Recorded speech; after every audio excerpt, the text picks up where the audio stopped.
We always do. Yep. All right, sweet. It says live. Hello and welcome to the Legends of Tabletop podcast. We're getting ready to jump into session 25 of our Rogue Trader game tonight. It has the potential to be a crazy one, so we're going to jump to it pretty quick, but I will give a quick recap. We came back to Port Wanderer. We had to have the Heretic's Bane refitted since it was almost immolated when flying out to the cemetery world, which I forget the name of. Necropolis. Yeah, whatever. Oopsie. Jarnan went over to go see Kynnoch stand, explain the situation, theoretically on Venari's behalf to, sort of like grease the skids and say, hey, we got this stuff, we're going to use it to kill demons and stuff, because that's cool, right?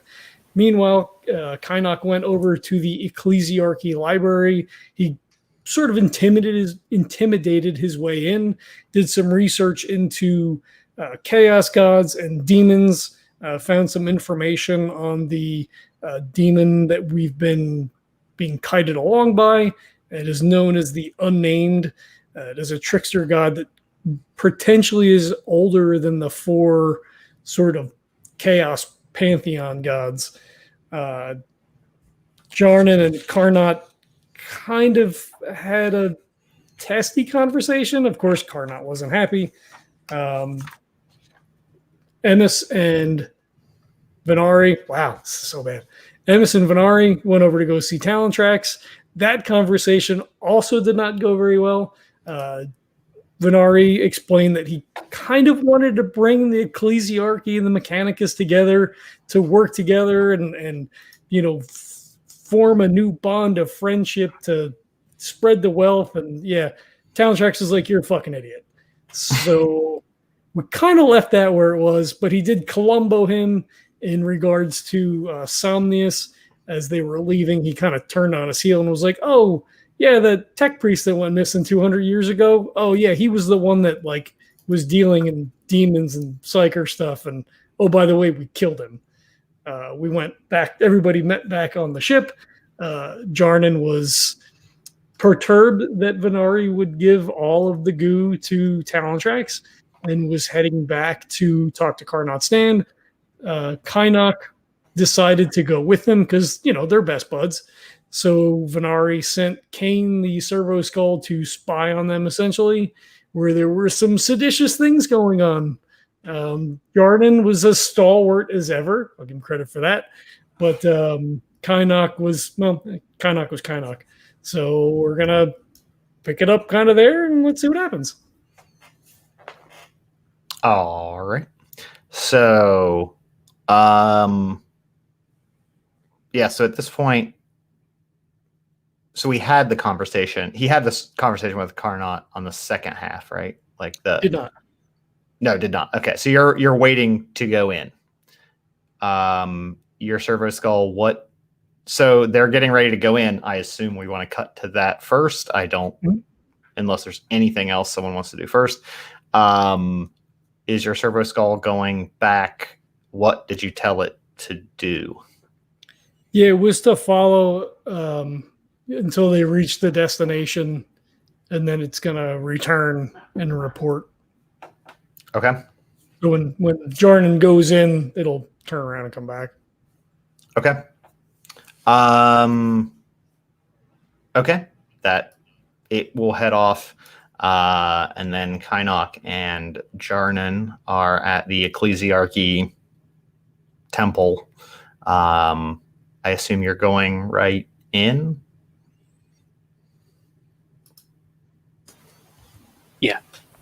Yeah, I'm just going to go right in. Okay. Figure out what the hell's going on. Okay. You get, they give you an audience with Kynnoch. He is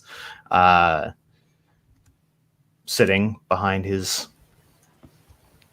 elaborate desk as usual, reading some sort of scrolls and translating some sort of text.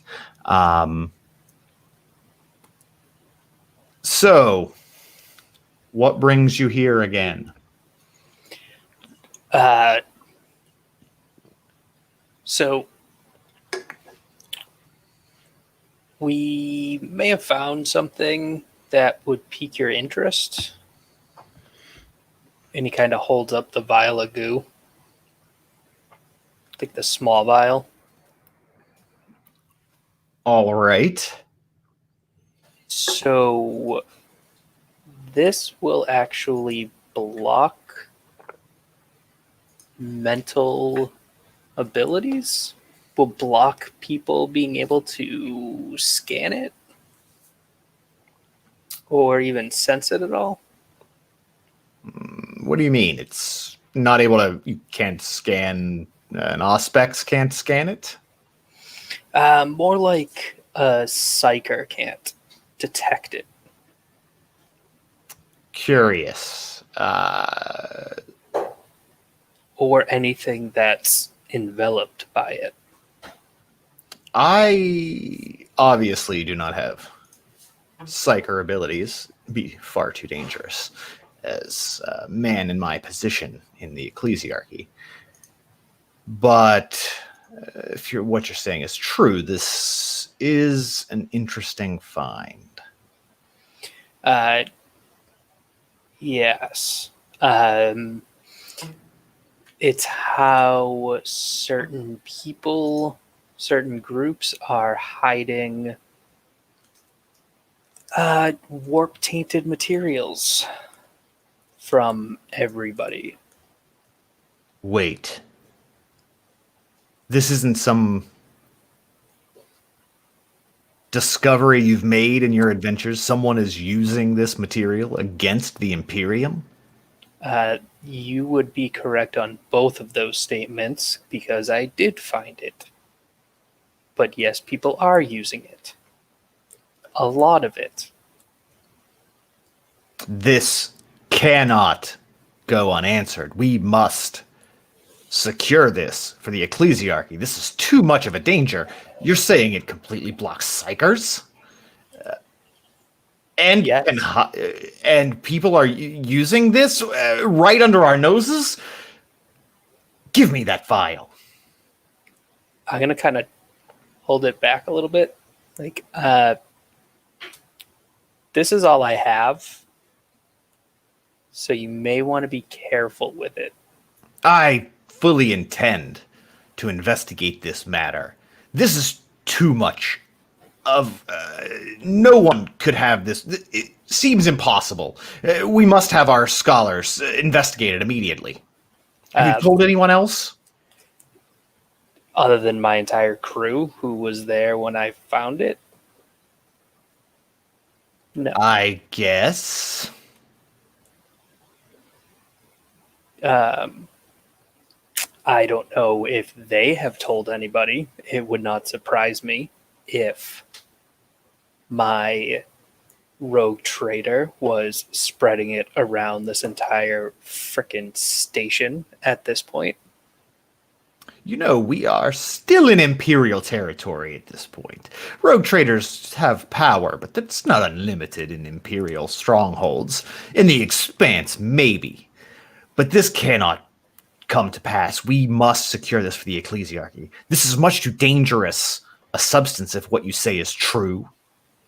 Yes, but there are other organizations here and everywhere in the God Emperor's vast domain that may find different uses, less pure uses for this material. Then they shall be destroyed. This is Agreed. too great a weapon. This is too much a danger. To the God Emperor himself, even.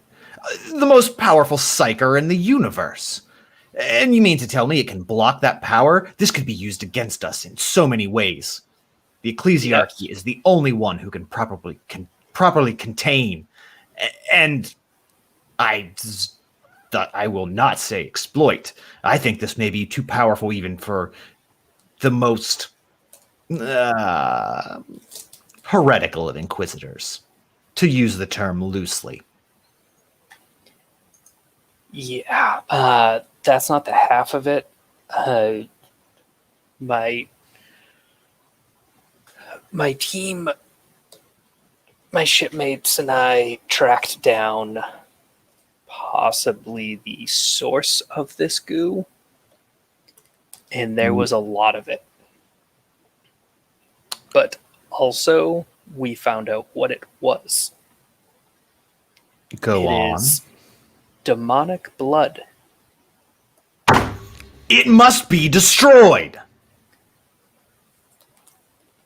Yes. We can't allow this to stand. You found a source of demon blood capable of eliminating all psyker activities, evading scans, and someone is exploiting it under the nose of the Imperium? Yes. It's why I'm in your office. They must be destroyed. I must send a signal to the nearest Inquisitor. Anyone with the resources necessary, we must contain and eliminate, if necessary, this tainted, vile substance. And anyone who knows about it. The danger is too great. Well, if I may be so bold, if you would indoctrinate me as a full member of the Inquisition, you could send me to take care of this. And that way you do not have to tell anybody else about this material. You think you can be an Inquisitor? Yes. Inquisitors serve for many years under a mentor.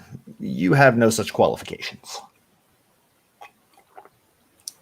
What better mentor is there than the God Emperor? I follow his instructions every day. I see what you're saying, but I don't have the power even to grant you admission into the Inquisition. I'm afraid that sect of the ecclesiarchy runs on its own accord. I have no sway with them. They would have to appoint you yourself. As an acolyte, you are more than sanctioned to destroy heresy and protect the God Emperor's interest. But you wouldn't be so under the signet of an Inquisitor. That's fine. Consider it a first introduction to my willingness to join the Inquisition.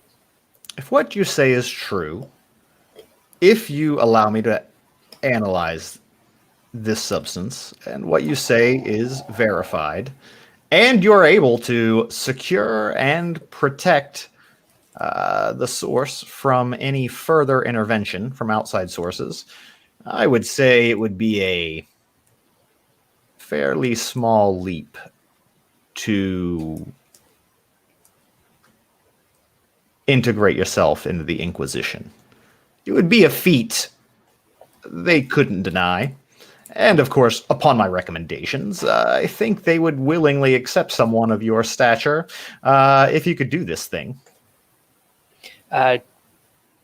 Absolutely. One quick question, though. You just said protect the substance. Well, I meant stop anyone else from having access. If you could destroy the substance, then that would be just fine as well. As you say, if its source truly is demon blood, it is heresy in its purest form and must be destroyed if possible. But if not, then shielding anyone else, stopping them from exploiting it, would allow us time to deal with it within the ecclesiarchy as necessary. Well, then I shall speak to my rogue trader about going back and destroying any that we can find. In the meantime, I leave this in your capable hands, and I'm going to hold out the vial to him. He grabs it and looks at it like almost in awe and terror. You may be excused. I will contact our very best scholars. I'll start all analyses of this immediately, as well as contact the Inquisition. They will be on their way.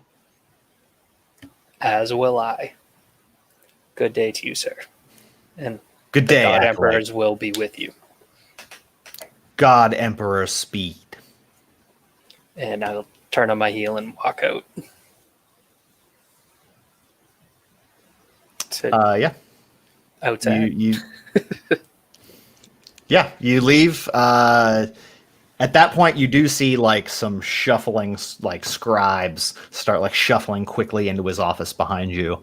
It does seem like there is some sort of flurry of activity very quickly. Not a surprise. Cool. All right, so yeah, I'll just head back out, meet up with Kynnoch, and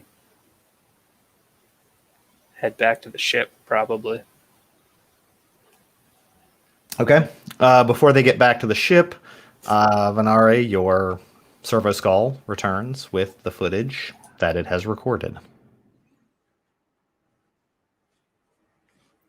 So unless Emma says anything to do, I guess they're drinking. probably just sitting in the Day drinking. yeah, probably. Yeah. Not too much, though. I don't want to have any penalties to any rolls. Penalty, Just, yeah. In case you have to like fly somewhere real quick. Oh no! We're sipping. minus 20.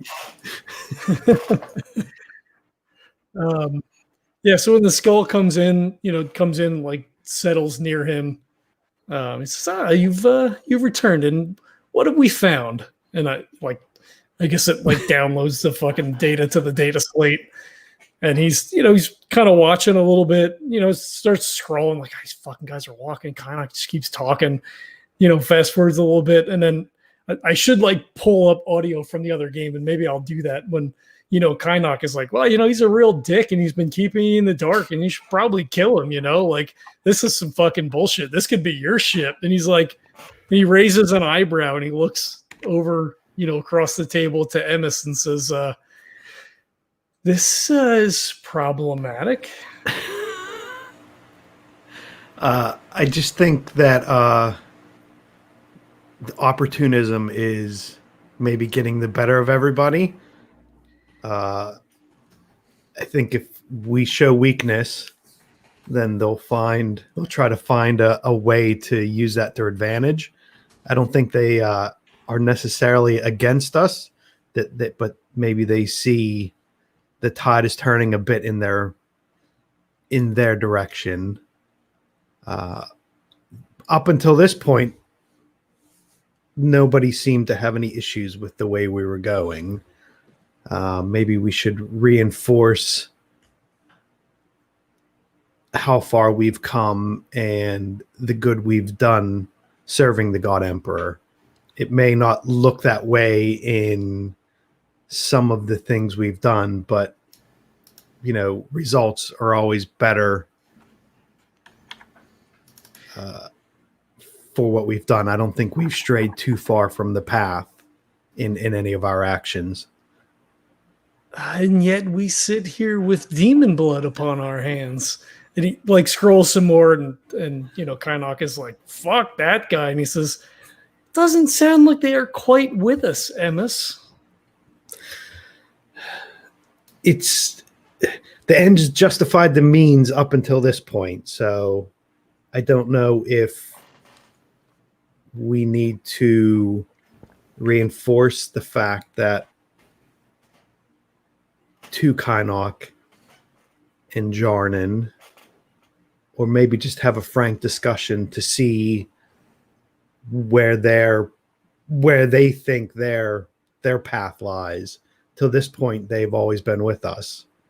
If that's going to diverge now, then it's probably better to get it out into the open instead of everybody skulking around with their own thoughts.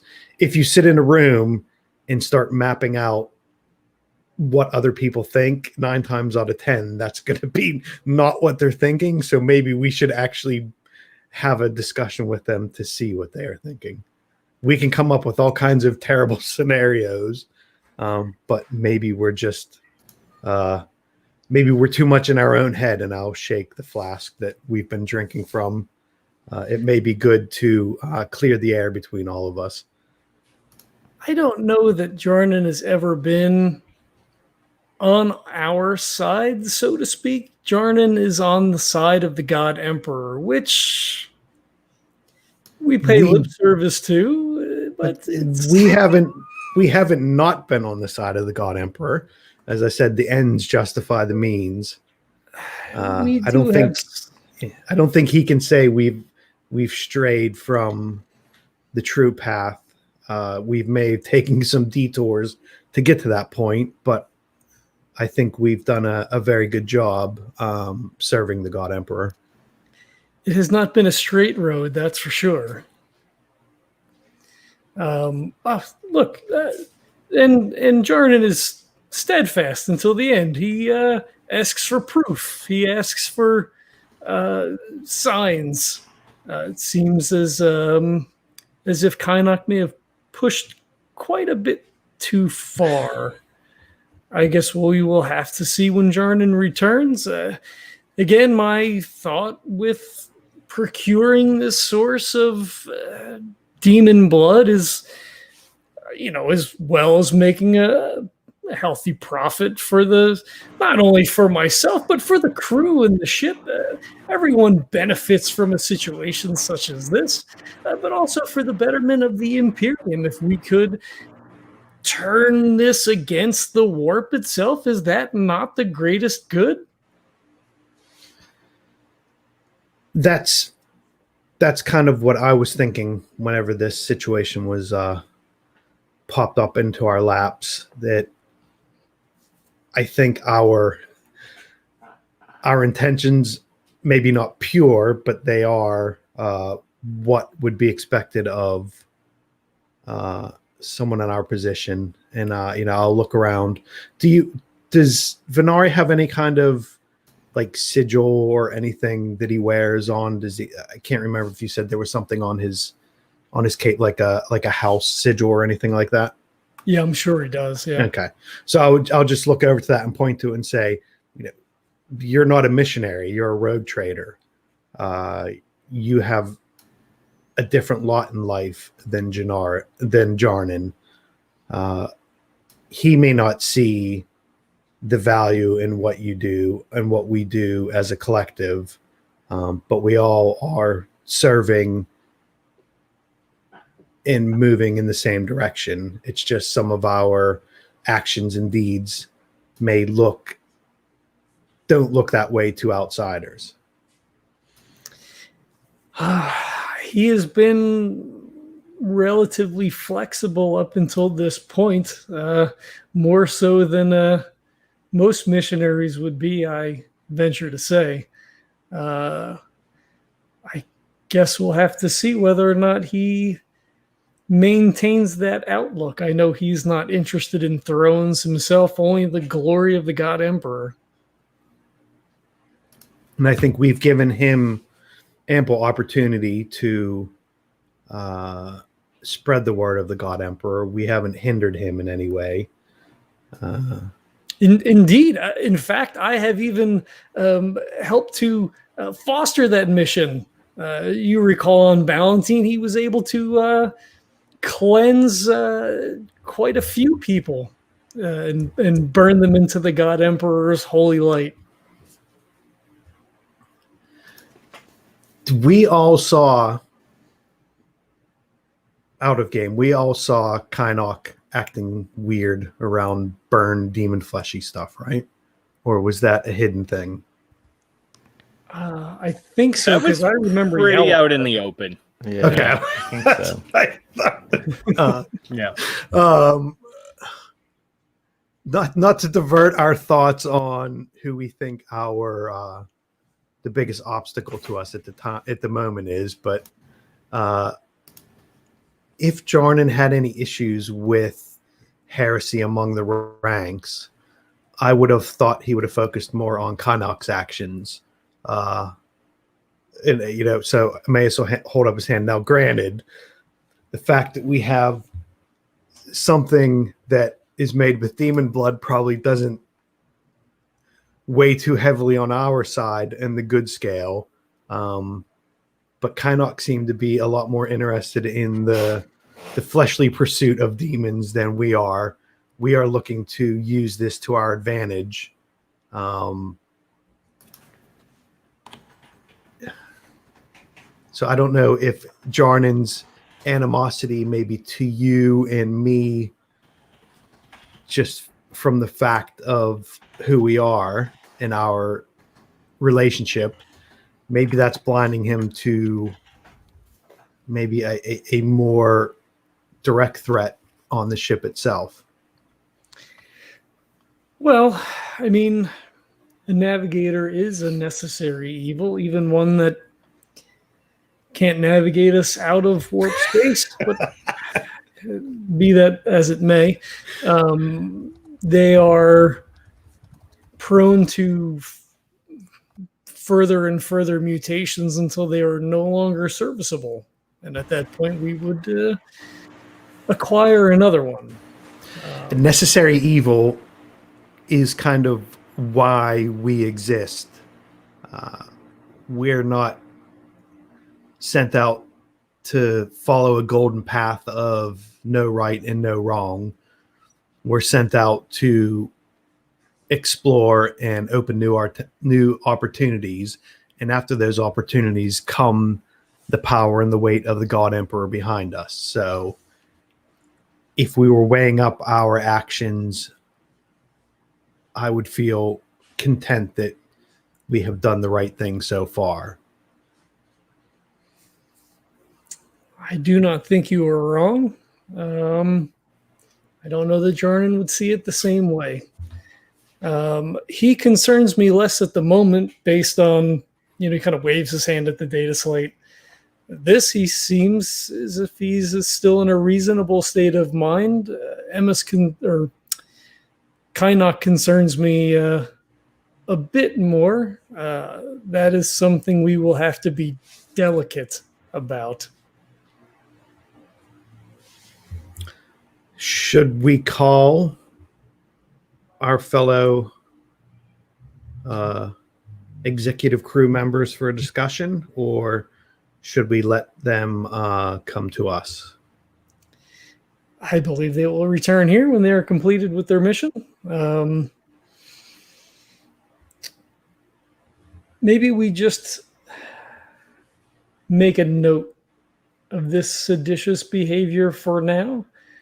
In light of recent events, it seems that confronting Kynnoch may not be the most judicious idea at the moment.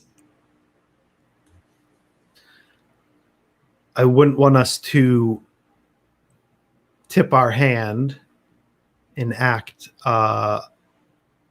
suspicious around them, but we should probably make sure we keep our eyes and ears open. And I'll look over to the servo skull just to make sure we're not caught off guard by any of their actions when they do come back. It seems we're in a position where the fates could pull one way or another, and sometimes the best way to make sure it rolls on your side is to be prepared. And if I'm assuming we're up on the bridge, or are we in I think we're like in a Venari's conference room kind of thing. Okay. Like a command staff office. Yeah. You have like a ready room type area off Okay. the bridge. I assume that's where you're usually meeting. If you're not specifically, We're not hanging out at the steering wheel or anything. Yeah, You're like talking over the guys doing scans. Anyway, we might have an executive officer doing a mutiny. Don't worry, buddy. It's fine. We got it under control. Don't be concerned. It's only a navigator that obliterated like 3 guys immediately while opening the side. That's fine. We're fine. So Emmaus has his, his ship token that he carries with him. It's just like a rusty old transistory from like an old comms thing. So it's like hanging down in the front. So he just has it and he's kind of fiddling with it. So he'll say, we just have to make sure that anything that comes out of any discussions we have, we end up on the right side. I don't necessarily think Kynnoch and Jarnan are hostile to the overall actions that we've taken so far. As you said, we've made sure we haven't strayed from the God Emperor's light, and we are here to serve him. Being the tip of the spear sometimes is a bit messy and not as cut and dry as maybe the ecclesiarchy would like, but I don't think we have done anything to shine their to have them shine their disapproval on us. I should hope not. We do everything we do for the glory of the God Emperor. Is that not so? Indeed. So then Emmaus will start fiddling with his ship token a bit more. His good luck charm. Yes, but to be prepared is always forewarned is forearmed, as they say. So he hits the comm button and he says, Gerhard. He's one of the crack crew. Yeah, I know. Okay. Yes. When Jarnan and Kynnoch return to the Heretic's Bane, I will potentially... when I see them, I will send you a message.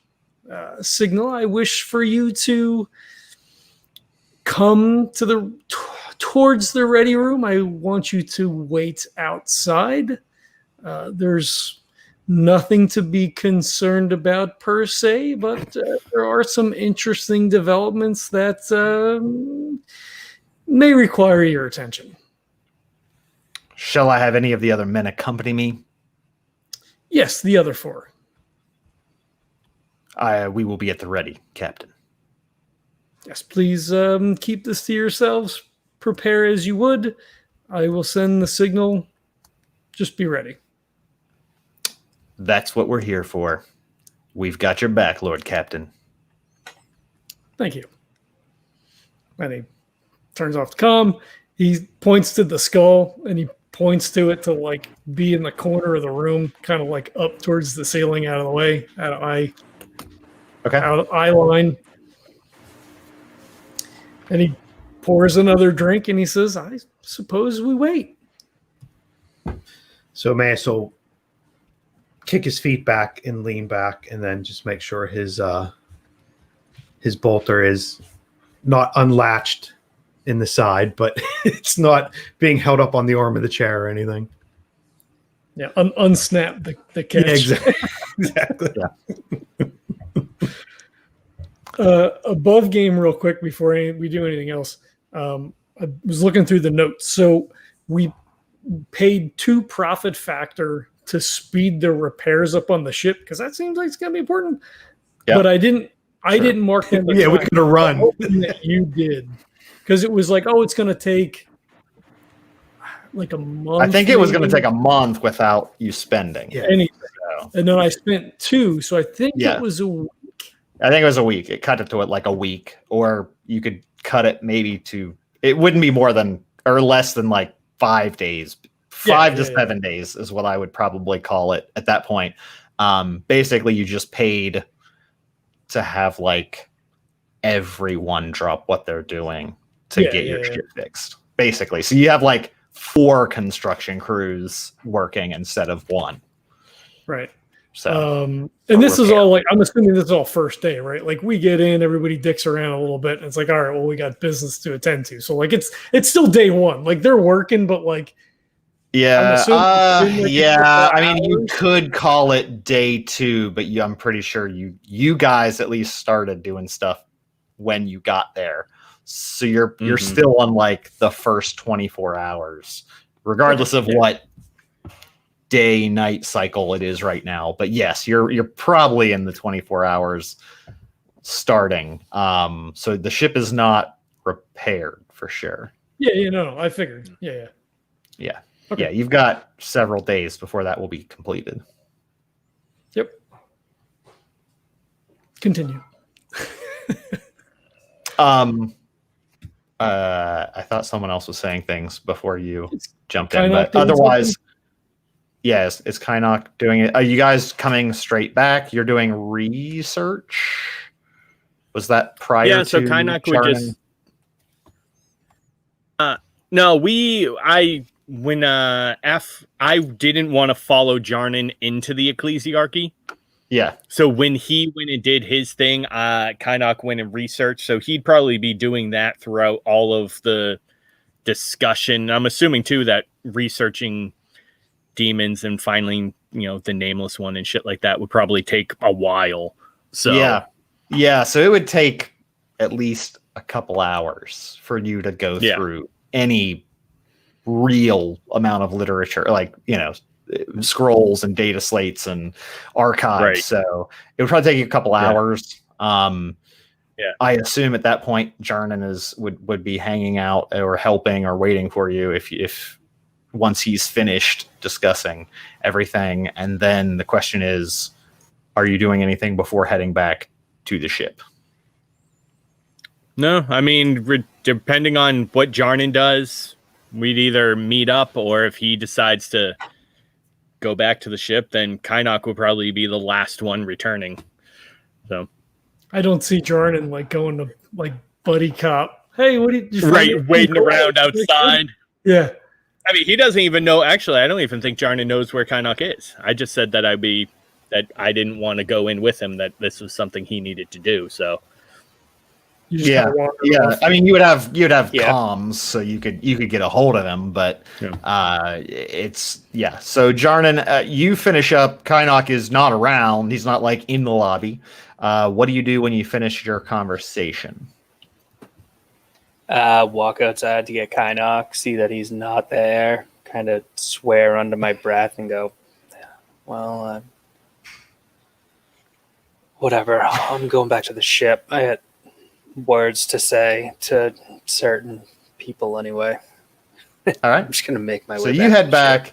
That would be, it probably takes you, he's probably gone 3 hours, roughly, to get there, wait, talk, come back. And then Kynnoch's another at least 3 hours past that. So at some point, probably 3 hours go by, Jarnan comes back to the ship. And Kynnoch is still researching away at the time, about an hour away from the ship. You're waiting. Venari's waiting for them to get back, right?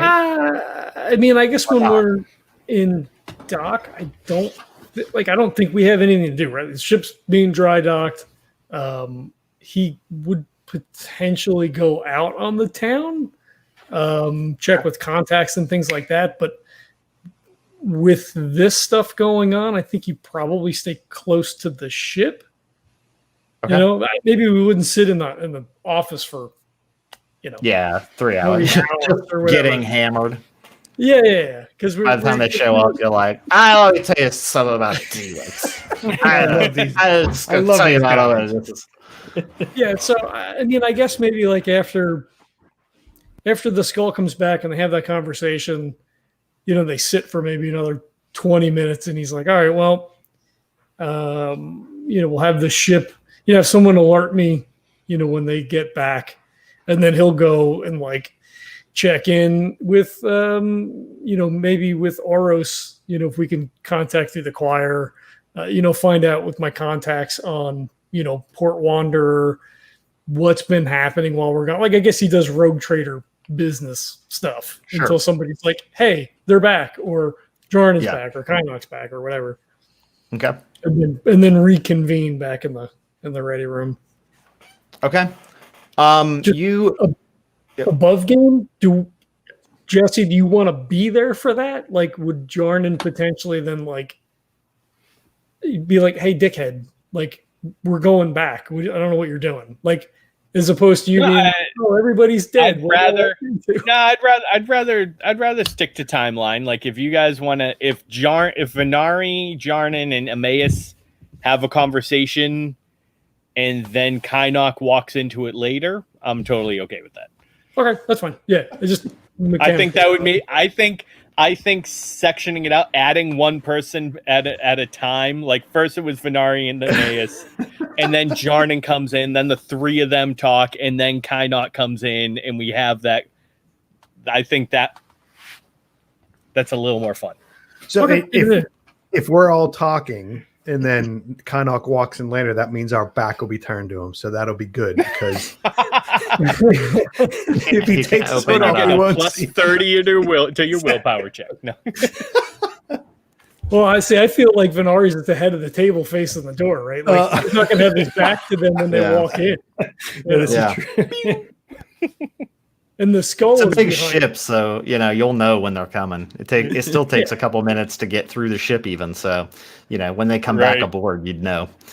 You could be waiting for that, villain style with your back turned in a big high back chair, and then spin around.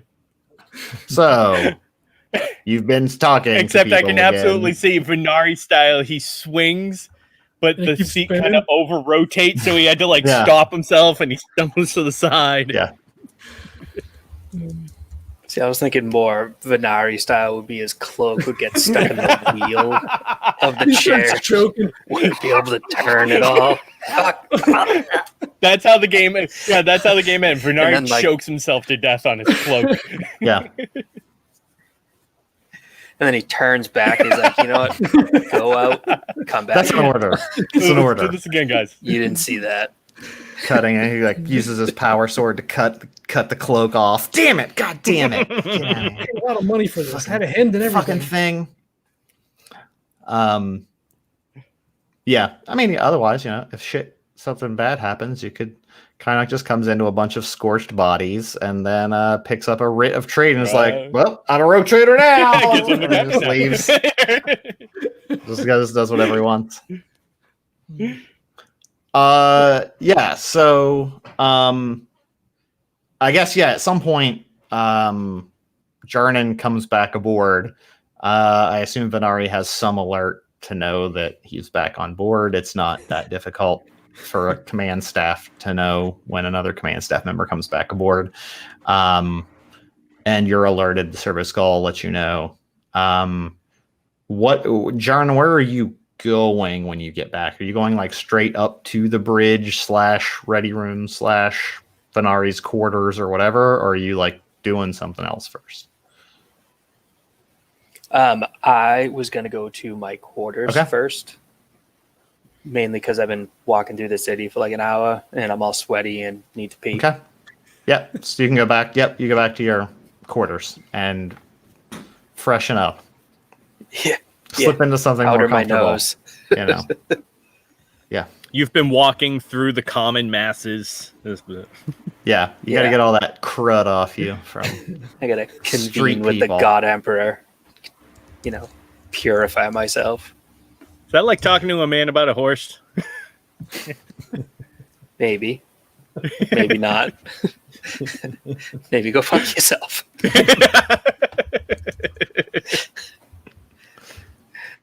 I feel like Jarnan's like washing up. It's just like rubbing Promethium all over himself and Yeah. then waiting until it's almost evaporated and then lighten the last little Yeah.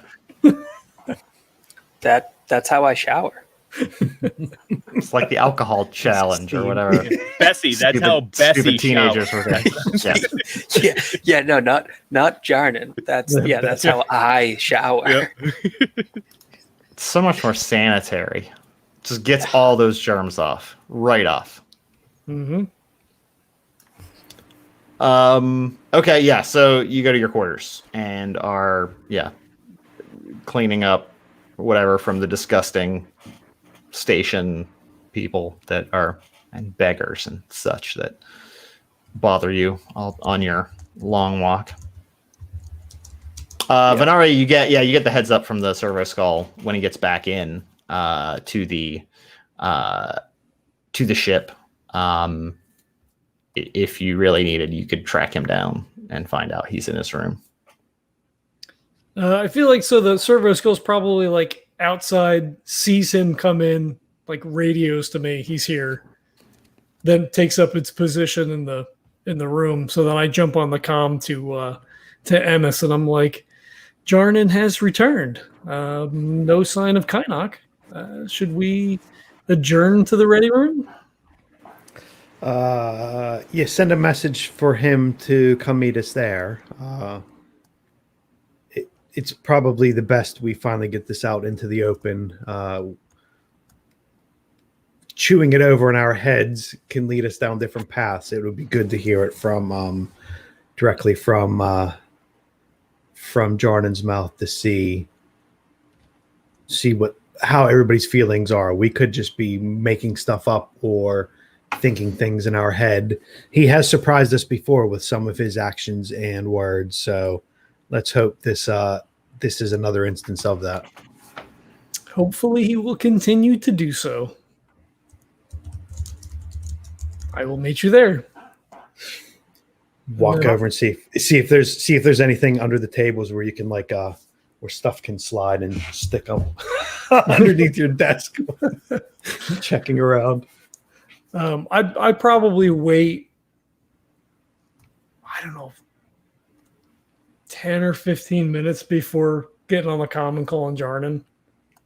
Okay. And then, if we don't, if he doesn't call, if we don't see anything from him, then he would just jump on the comm and say, Jarnan, I would be interested in hearing your report from Carnot's stand. We'll meet again in the ready room at your convenience. That works. Give me 15, 20 minutes, and I will be in the ready room. Take as much time as you need. I will be there in 15, 20 minutes. Excellent. That's as much time as I need. Of course. We have much to discuss. I believe we do. And then I'm going to click off the comm. Okay. So that puts you at a couple buys a little more time before Kynnoch is done researching. But he's still researching. 20 minutes later, you take your walk to the ready room. Yep. When you come in, so Venari's at the head of the table. It's a small table, right? Because it's just us. He's at the head of the table. Amsec in the center. There's a glass for you at the end. Because I'm assuming, typically you take the opposite head of the table. You do that. Yeah.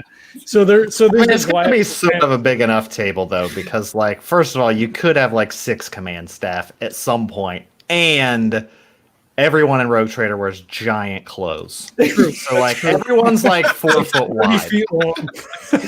Everyone you see is, sits down, is, this wide. You got, a 6 foot wingspan on all sides that you need to account for. So the chairs are really spaced out. I'm just saying. It's not like it's not like a 30-person conference table. Yeah. Okay. That's all. I just want to set the scene. Sure. Then I ruined it. You're welcome. Now, do I cut it out or do I leave it in? That's the question. Yeah, leave it in. Leave it in. Leave it in. Who knows? We'll go live. We'll do it live. So I'll walk in, nod to both of them, sit down in my normal chair. So Emmaus he won't be super casual. He won't be with boots up on the table or anything, but he'll be that kind of, I'm just chilling, but I'm also keeping an eye on everything. So I won't be all rigid, arms on the table or anything. I'll be kind of lean back, kind of like I am now, and just a bit relaxed. But I'll make sure my hands are on the table so everybody can see. You're not Han Soloing it, where he's all slick with the arm, but then the hand is slowly following the handle of the gun at any given moment. Well, I'm obviously holding some Amsec in my hand, so at least that's one hand busy, and I'll just be chilled out, relaxing. Yeah, Venari's chilling out, probably Max, and leaning relaxing, back all in the cool. chair. When you come in, sit down, he raises a glass to you. And I'll raise the glass that's in front of me, kind of sniff it, then hold it up to you. So Yes. we may be taking another trip. Oh, I assume we will take another trip as soon as the Heretic's Bane has been hauled over. Yes. I have been charged by the Ecclesiarchy to go back to the source of the demon blood and destroy it so that it can never be used against us. I thought you were going to try to convince Karnot that we could use this for the betterment of the Imperium of Man and the glory of the God Emperor, Jarnan. Yeah. The God Emperor, as I was reminded, is one, or not one of, the most powerful Psyker. And if this demon blood can block Psyker's abilities, it can allow people to get close to the God Emperor and potentially assassinate him. His eyes Or- flicker over this. Or just, hide themselves from the God Emperor. And that is the highest form of heresy. So I had no effect at all in convincing him to let us use this material. That is an interesting scenario, one that I can honestly say has not crossed my mind. His eyes flick over to Emmaus again. Technically, you don't. I mean, no one really knows because no one knows the true nature of the God Emperor. But theoretically, if you did cancel out his powers, like not even just like blinded him from like stopping the beacon, right, that everyone uses to navigate and all that stuff. Even if you got rid of his beacon, if you canceled his psyker powers, you might actually kill him because he may require those powers to even be immortal. And so ending it might immediately end him, or maybe the machines do keep him alive because he's in these giant fucking machine things. So maybe the psyker energies are power. Maybe he wouldn't die. You don't know. But someone in the Ecclesiarchy high enough up definitely thinks he will die. If you canceled the psyker powers, you essentially kill the God Emperor just as easily as if you didn't sacrifice like thousands of psychers to him every day. Which may or may not be necessary. They do it, but we don't know. See, because Venari said that to Talontrax in the last episode. Yeah, so, yeah, it is theoretically possible. Maybe. I mean, it's the best chance of anything of killing the God Emperor would be to negate his psychic powers. That would be your easiest bet. Otherwise, you're probably just going to get fucking nuked by some telepathic hellstorm because, he is that powerful. Yeah. Maybe. We don't know. He may not even have free will to do things anymore. No one knows. No one's been there. People are there, but they're like priests that just do what they have been doing. But yeah, no one who's questioned it has been there in fucking millennia. So Yeah. I'm not sure. Well, I suppose that is a possibility, I guess. It would seem that the rogue traders that are using this now are using it, in essence, more to smuggle goods and, I guess, rape the psychic abilities of certain demons to whatever ends. I can understand that as a concern that the Ecclesiarchy would have, but I feel that the greater good would be to use it against the entities which threaten all of mankind. I can see your point.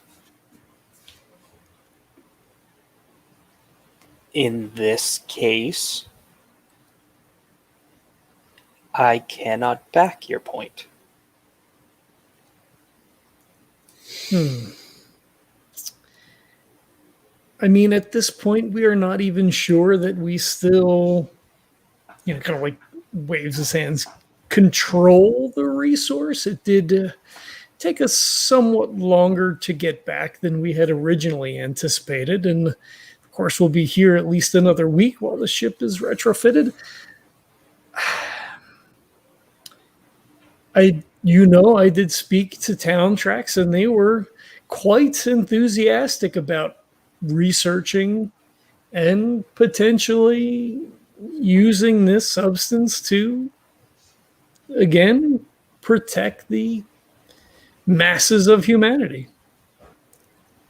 Well, it looks like the first thing we have to do is get back to the source and see if it's still there and if we can still control it.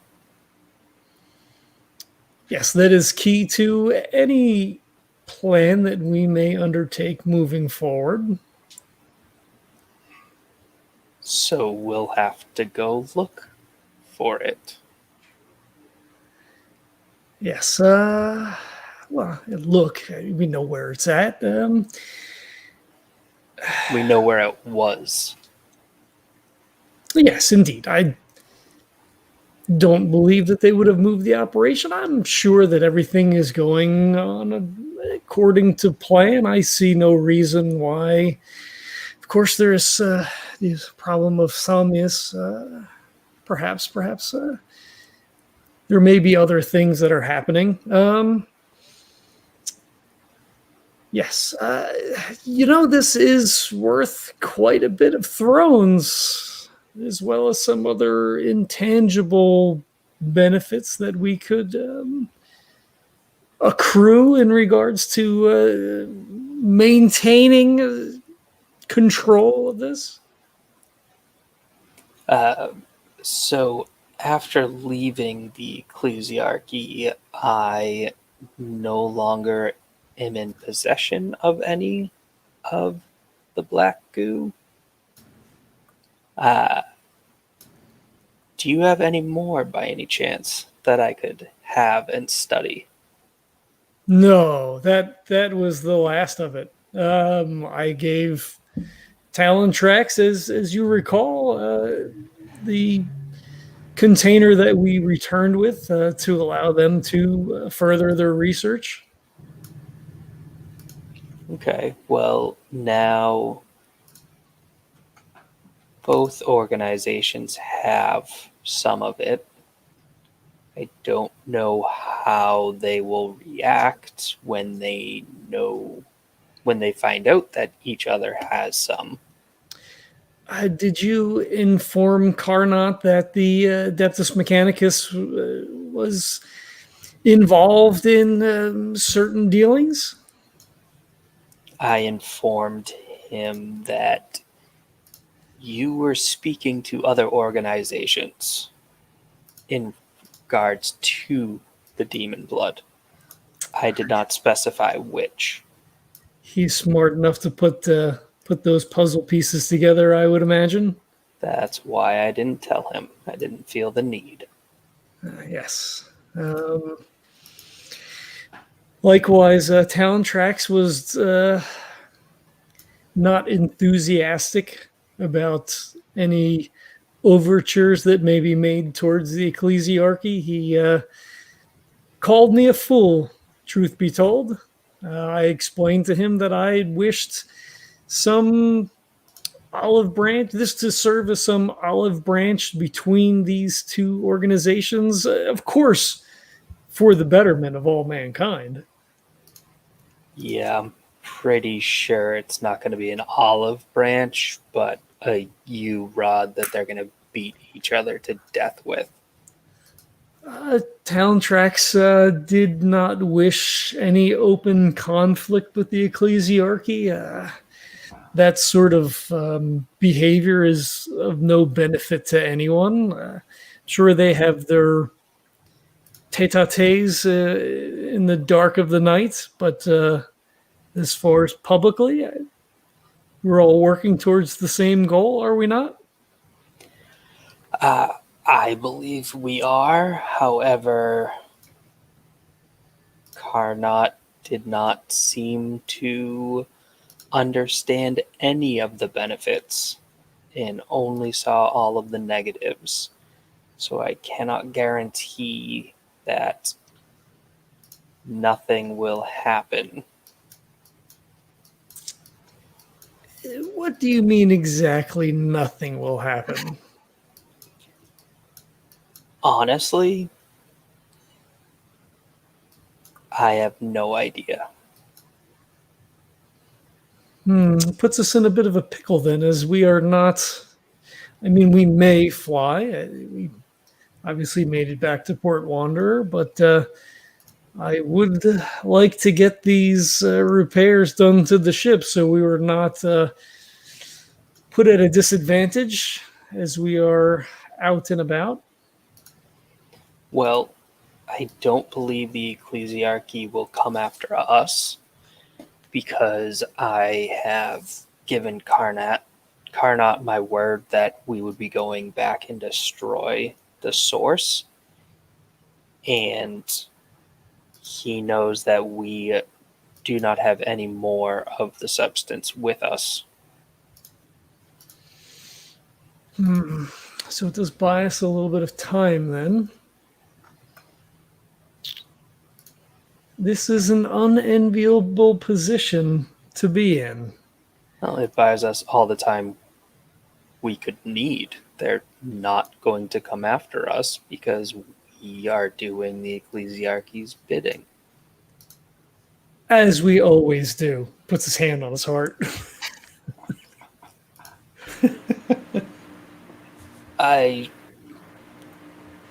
Sure.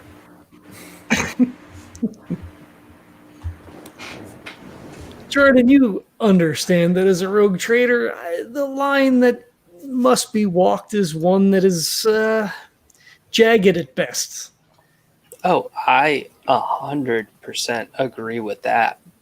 That is why you have me, to make sure the jagged parts don't go too far off of the true path. And the Emperor be blessed in his wisdom that he would provide a man such as yourself to one as lowly as me. Yes. Sometimes the God Emperor works in mysterious ways that I don't quite understand. It is a mystery. He takes a drink. Yeah. So, where do we go from here then? Well, I believe that at the bare minimum, we need to allow the shipyard to complete its work. Kynnoch's navigating is middling to fair. I do not wish to be immolated upon returning to the necropolis. Yes, I would hate for you to be immolated at any point in the future. And he looks down at his arm and looks at the fucking scar.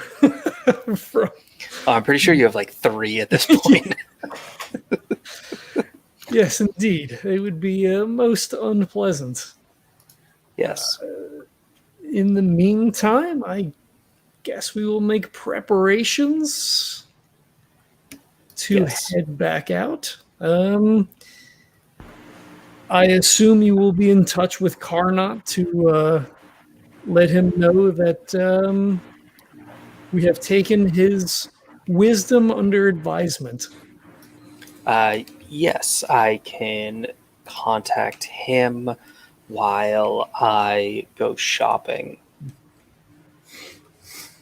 I figure I'll need quite a few fire bombs to destroy that much demon blood. There was quite a bit. Yes, there was. All right. And well, presumably the demon. Oh yeah. You're not just destroying the blood. You literally have to get rid of the demon itself too. Oh yeah. And so that is also part of it. You do have to kill that demon if you're going to get rid of the source. Yeah. I don't know if it it can even attack you. It doesn't have arms or legs, and it's all chained up in some horrifying torture machine. But that doesn't mean if you fucking unhook it, it's not gonna like go bananas. So yeah. I figure enough flame to destroy that whole pool will destroy him too. Theoretically, maybe, yeah. Theoretically. I mean, it does. It's a demon, so it's not like you could just be like, bitch slapped it. Like, it's not gonna kill it, It's not easy to kill any demon, but yeah, I mean, probably. I'll just have Kynnoch look at it. Yeah. I mean, that's pretty a safe bet there. You just you can just lidless stare at and fucking that's it. As we know, fire ignores armor, so Yeah, that's true. Yeah, but not natural armor. Yeah, that's the kicker. That's the kicker. Not natural armor. It's almost like they designed demons to fuck with missionaries. Mm-hmm. It's almost like the one thing they like to use the most is the one thing they're usually not that hurt by.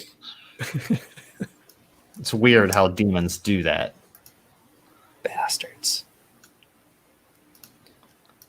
yeah. So Well, I guess mean, it is a weird choice because, right, like it's not like the demons were like, okay, missionaries use a lot of flamers and stuff. Instead, the missionaries are like, what can we use? How about flamethrowers? And so no one was like, a lot of demons have armor that doesn't really hurt them. And they're like, nah, we're going to still use flames. Heresy! And then... Heretic, you burn first. Exactly. So then it's like, oh, well, wait, what? That's not helping anybody, guys. But yeah, it's a weird thing. Yeah. So, I mean, I assume this probably goes on for a while. Venari kind of like leans back in the chair and, they sort of do this verbal jousting, for a while, I'm assuming. Yeah.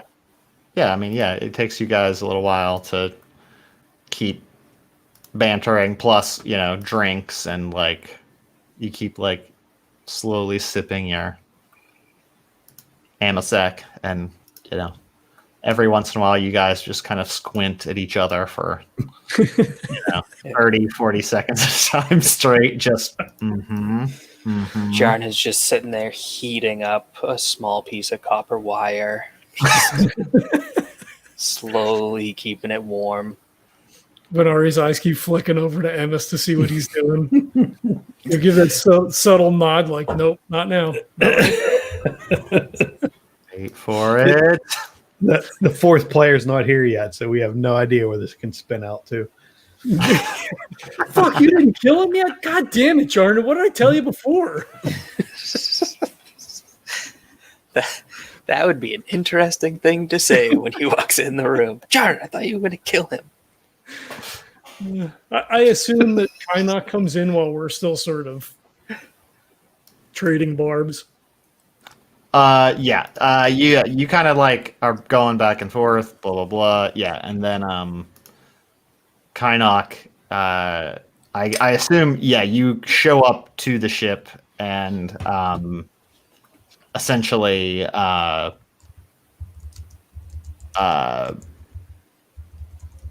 like are made aware that everyone is essentially in the command room, or ready room, and then it's your decision on what you're doing with that information. All right, so I'm made aware that everyone's in the command room. Have I been summoned? The word, right? Like, someone grab Kynnoch when he comes back. We're in the ready room, sort of thing. Now, whether you do it is another story. Okay. Yeah. So then, yes, you are wanted there. Then. All right. Yeah. If he's requested to be there, then he'll go. Okay. With kind of the thought in the back of his head, like, I wonder what has happened now.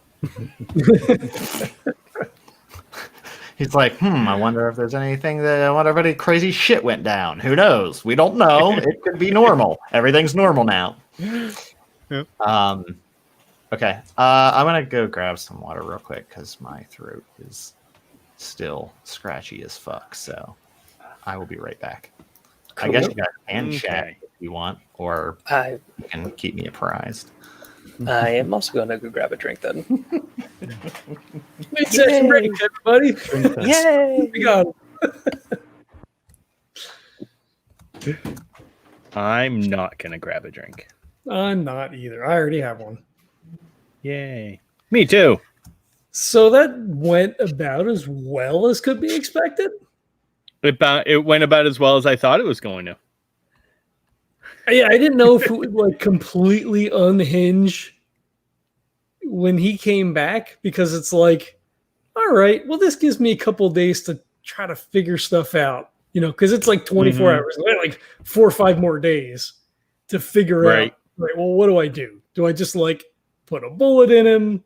Do we go back and then like once we get there to see whether or not like anything, like if we still have access, right? Because then it's like they like Jarnan and Venari both know that like this is gonna make or break things, right? Like there's no like we either destroy this or I make a fuck ton of money and get a couple of favors, which of course Venari's leaning that way. So this gives me some leeway in between, because before we leave, he goes back to talk to Talon Tracks again. And it's like, well, I guess it's yours. But then if we get there and there's like a fucking cruiser there, which is kind of one of those things like that little kid, that meme, that the little fucking Vine clip of the little kid running in, his face getting all screwed up and then turning around or running away. And then it's like, all right, well, fuck it. I guess it's fine. Like, we're not taking on. That'd be hilarious. Yeah. You can tell Kynnoch where to go if he wants to send out a fucking fleet, Right. But if we could still get in there, then maybe that's the point. And it's like, I'm sorry, Jarnan, I can't let you do this. Yeah. Like, I just spent 2 profit factor to fix the ship, which I should be docking your pay for. So this gives us 3. So that takes us docking Kynnoch's pay, right? You're talking not Emmaus. Hey. Wait a minute, we get paid? Yeah, right. I mean, we're still sitting at 54, so well, yeah. So 3 on top takes us back up to 57. Okay, that's not nothing. Right. And we still have to attend Tim's funeral. That's like a whole thing. Although we could do that off screen, I guess. Yeah. But yeah. But then I feel kind of bad because I know like John's ready to, to wrap things up, and then I don't know if that happens tonight now. Oh, it can happen. It'll happen tonight. It depends on how much we fast forward through. Yeah. Trust me. Kynnoch hasn't come into the situation yet.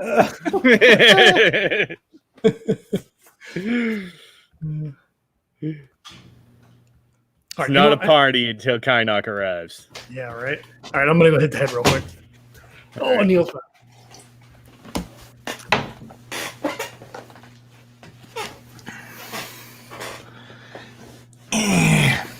You guys can't hear my fan running, can you? Nope.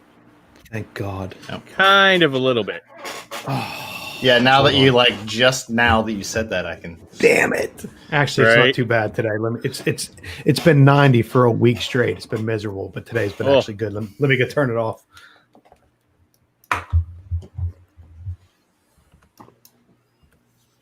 God, I wish it just felt like 90 here. Fuck Florida.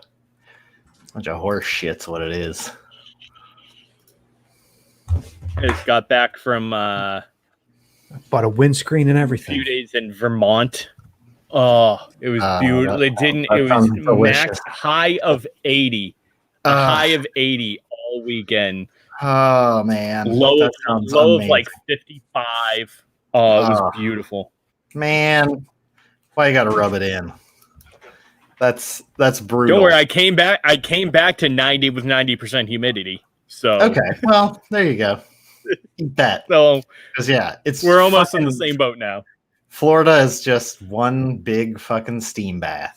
All fuck. I mean, I don't leave the house, I guess, anymore. So there's that. But you know, I guess that's the one bonus is I don't go anywhere. Right, that I never had to leave the house now. But still, which you know, sucks in some ways, and you know, helps in others because it's pretty. Right. You know, it's always temperature controlled as long as I have power. So that's something. Getting really tired of the like every week is the same. Yeah, that's why I was like, I gotta get water because I'm, you know, I got dramatic and did scratchy voice, and I can't have another. I can't have another last week that I can't. If I do that again, I might actually die. So, I mean, or just let myself die because I wanted to die for 3 days. It was the worst. It was like having the flu, except I didn't have the flu. It was just some kind of random bacteria. That's what happens when you don't have immune systems. Yeah, my immune system went from nothing to shovel as much coal on that fire as you can. And so it literally went, so like I was immune suppressed by the numbers. And then I started feeling sick on Friday and I had an appointment already scheduled and they did blood work. And I went from anything under 1,000 neutrophil count is considered immune suppressed. So I was at 800. And then that was two weeks before I was at 800. Wednesday, I roasted and had my assistant help me. And I was talking a lot over the exhaust and yelling. And I started feeling like the sore throat stuff that kind of usually moves into like a sinus infection occasionally. This time on Friday, I got my blood work done. And on Saturday, I checked it. And I was like, okay, I'm feeling like my throat's sore, feeling the cough stuff coming on. It went from 800 to almost 1,500. Wow. So, yeah. So I can produce those cells if necessary. The problem is your body doesn't like it when you do that fast. It's like, oh shit. Like, don't do, because you have to release a lot of cytokines and shit. So yeah, so Sunday through Tuesday, I had like uncontrollable chills. My entire body felt like I got hit by a fucking truck. Like my whole body hurt, and mostly hips, legs, like all of my legs, because like most of your bone marrow is there. So I was like, my body was like, make as much as you can, like all hands on deck, and then it just fucking flames you out. And yeah, so I was in the ER or the Moffitt's emergency room, like for 10 hours on Sunday night. Not this Sunday, last Sunday. Luckily not COVID, because I basically was like, I did it, I'm dead. I went to roast being cavalier, and I've killed me and my wife, who just had her 4th round of chemo and was immune suppressed. So I was like, I've killed us all. I'm a fucking asshole. So luckily it wasn't that, but I did have to like, I literally was like, if I moved, I had uncontrollable shaking chills and I couldn't move. And then I just huddled. But then at the same time, Beth couldn't move or eat anything. So I was cooking dinner, like I could recover enough to feed us. And then I would immediately shut down and be on the couch for 3 hours, not moving. And then I'd get up and do things again.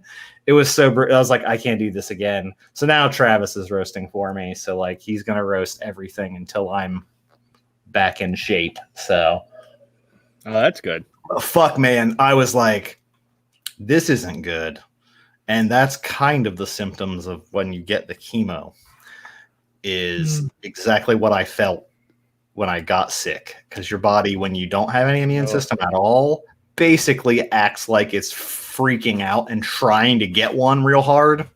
So yeah, I was like, at least another procedure. If I get a neutropenic fever or fucked up. But yeah, I was like, this does not feel good, guys. I think I have like COVID or the flu. And they're like, flu and COVID's negative. And they're like, but the x-ray came back and you have like hazy stuff in your lungs, which means it's some infection. And I was like, yeah, it's just some fucking stupid lung shit that the body's like, nope. So yeah, hopefully October. I forgot I need to time it better, so I might have to bump it up, but there will be some point of time, like 2 weeks when I'm out, because I can't function theoretically, potentially. And then, yeah, after that, everything's pretty fine after that. But then I realized, like, I'm going to hit if I don't spend all my money. So I have a maximum year payout, right? If I don't finish the second treatment, so I have like 1 week that's a continuous infusion, because it's anyway, we could this is probably the after show, but yeah, so basically, like, it grows so slow, I get a pump that pumps chemo 24/7 for a week to kill all of the cells that it can, because it's real slow and you have to catch them while they're dividing, because it's a purine analog. It basically like integrates into the DNA, fucks everything up and kills it. But because it's slow, you can't do it like Beth's is like once every 3 weeks for like an hour each. And so mine's like a week continuous, then I have to wait like 6 weeks. And then it's every week after that one that's real. It's pretty mild, pretty targeted. The problem is I do research on that drug. It's $26,000 per dose, and I get 8 doses of it, which is fine. It's covered. But here's the problem. If I don't, I have to pay 20% copay on it. So this year, I'm easily going to hit my out-of-pocket max. But if I run into even one treatment into next year, that resets again. And I owe another full out-of-pocket max. So I was like, is there any... I didn't think about it because we were delaying it to line up treatments. And I was like, oh, shit. That's going to cost me $4,000. So if I go into next year, that's $4,000. Boom. That fast. One treatment will hit me. And I was like, motherfucker, can I get this done this year? I might have to bump this timeline up because I don't want to pay that. Like, if I pay the $4,000 this year, that's it. After that, I pay nothing. So I was like, can we get all of it done this year? Because that fucking is expensive. That shit's old, too. Right? Like, it was developed in the 90s by the funniest thing, the chair of Beth's department in immunology at Duke. He was the guy that discovered the antibody I'll be on second, Rituxan. No way. Oh, yeah. He bought a yacht from it. No joke. We went to the retreat, like the student retreat for like an ethics retreat. He sailed up in his yacht with his kids because it might be, other than Taxol, which was like the first drug, right? The yew tree that they figured out, the bark had whatever. It might be the most used drug. It's used for every blood cancer because literally every blood cancer you can extend remission by giving everyone. It doesn't matter. Every single fucking cancer they tried it on that's a blood cancer, not a solid tumor, extends your survival and remission time if you get that antibody. So every fucking blood cancer gets it after their normal treatment. Jesus. They add it on and it extends it like years. And so that motherfucker has rolled in so much money from that one thing. It was his company. He was like the guy that discovered it. He had the company, sold the company to whoever fucking owns it now. And that motherfucker is rich beyond rich for the rest of his life. One drug. He still researches it. He did at Duke. They're researching mechanisms and they have like follow-on stuff and like new variants of it. But yeah, I was like, hey, didn't Tom discover? Beth's like, yeah, that's what Tom discovered. Like the chair of her, ex-chair of her. There's a new chair now because they rotate. But like, I was like, oh yeah, That's fucking crazy. Right? I did that study. It's 26 grand per shot per infusion. And I was like, motherfucker. How is that still? It was 20 years ago. Not 20 for 30 years ago. It's definitely not branded anymore. Like, you could make a generic. There's a whole thing with our system. Let's have a whole podcast about that. Anyway, enough about cancer. It'll be fine. I'm fine. It's theoretically, I get treated and 20 years go by and I don't need another treatment for 20 years, and then you can treat it again. That's theoretically what happens. Wow. So, yeah, that's the crazy part. You can't ever cure it technically. Currently, you cannot cure it. But at least 50% of people are treated and never get treated again for over 15 years. And it usually responds again to the same treatment. So like you can get treated 2 or 3 times. So basically you just manage it until you die of something else. And by then I'm like 30 years from now, if they don't have something better, fuck, we're all dead. Because there's a lot of new shit out there that should theoretically fix other stuff, right? They usually target other cancers and then they're like, oh, let's try it on this one because it's rare.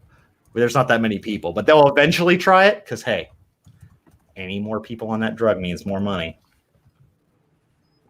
But yeah, so that's the goal, is 2 weeks of shittiness. And then the other 8 weeks of the Rituxan is fine. Like it doesn't do much to you theoretically. It's pretty targeted to your blood only. So, but yeah, I was like looking at it today. I got my first Moffitt bill and was like, fuck. Then again, I technically without insurance would have owed $45,000 right now. That's what I was. The insurance paid all but $3,900 of $44,000 for bone marrow biopsy, the tests to confirm, and I haven't even gotten treated. No treatment. That's just figuring out what it is. And I was like, Jesus. Yeah.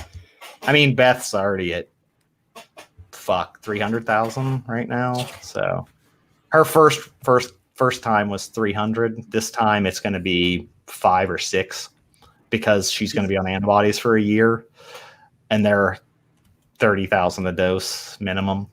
So yeah, I'm like, our healthcare is fucking stupid, by the way. Anyway, yeah, but I'm better off than she is because fuck, hers is awful right now.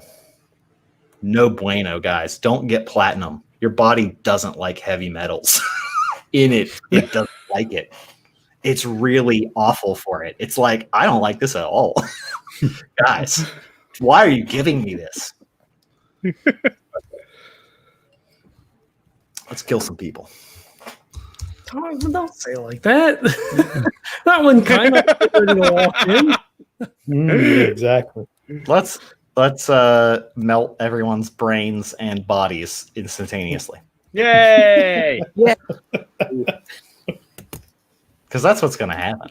We know that's what's going to happen. If you did, although Jarnan has equal likelihood of dying. It's going to happen. It's going to happen one or the other. Either Jarnan's going to do it or Kynnoch's going to do it. Unless you have a secret signal of like, beep, boop, boop, baseball signal, like, that's not good. He's going to be looking too. And then, yeah. I can admit, and then all of a sudden we do a flashback Day Tripper style where me and Jarnan, where Kynnoch and Jarnan are in a secret room, like discussing the overthrow plan. And it's like, when I do this, it means. Yeah. Close your eyes. Wait 30 seconds. You'll hear screaming. Ignore it. Yeah. Count to 10. It's like every horror story. Or enjoy it. We either are. Yeah, it's true. It's true. Okay, so you guys are in the ready room. You're still talking. You are having a very serious discussion about the ramifications of the demon blood and psychic cancellation juice. Kynnoch was summoned. You get in, you receive a comms message that you are wanted in the ready room. What are you going straight there? Are you doing something else first? Yeah, he'll go. He'll take his time, but he's not gonna like run. Sure. But he'll jaunt over. He's been practicing whistling, but he doesn't really have lips, so it's hard. I forget how many mutations you have. I also thought Yeah. it was funny when Venari's like, nah, they accumulate enough mutations till they're not useful anymore, and then we just kind of throw them in the dumpster and get a new one. And I was like, I didn't think about it. That's pretty much true. I've got like how 7. it works. It's like until you get so fucked up that either they can't handle seeing you around or other people can't, or you're totally demented. Right. And then they're just like, Right, we gotta exactly. go this one. Next, new guy, new guy. Guy can't make it upstairs anymore. Okay, we just gotta get rid of him. Yeah, at that point, you go to the old Navigator's home, aka a bullet to the face. Okay, you open the door. You see what looks to be a fairly tense atmosphere. There is AMASEC. Everyone looks casual, but like suspicious casual of like you're trying to look casual as you walk in. When you walk in, Kynnoch, Venari kind of like has the seat come forward. He pours a glass of AMASEC and he pushes a glass over in your direction. Surreptitiously with his other hand, he boops on the data pad for Gerhardt. They get the call. Okay.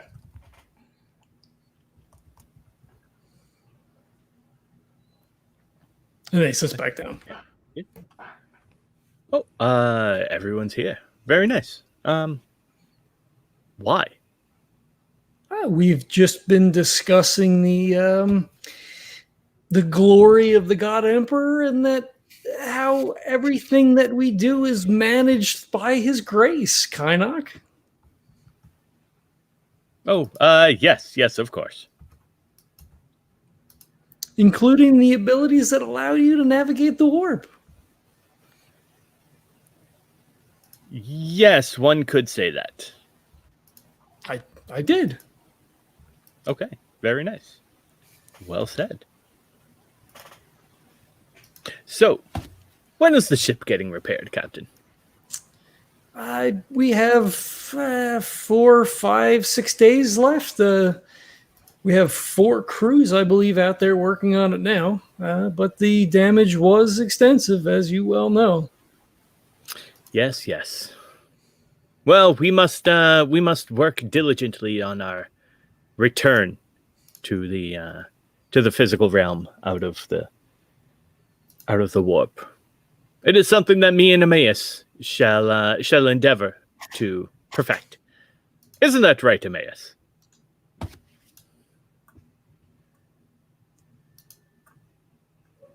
If you're talking, Kevin, you're muted. We always work well as a team, so anything we can do to eliminate any more issues with our docking, and I'll look around a bit. I'm always here to help.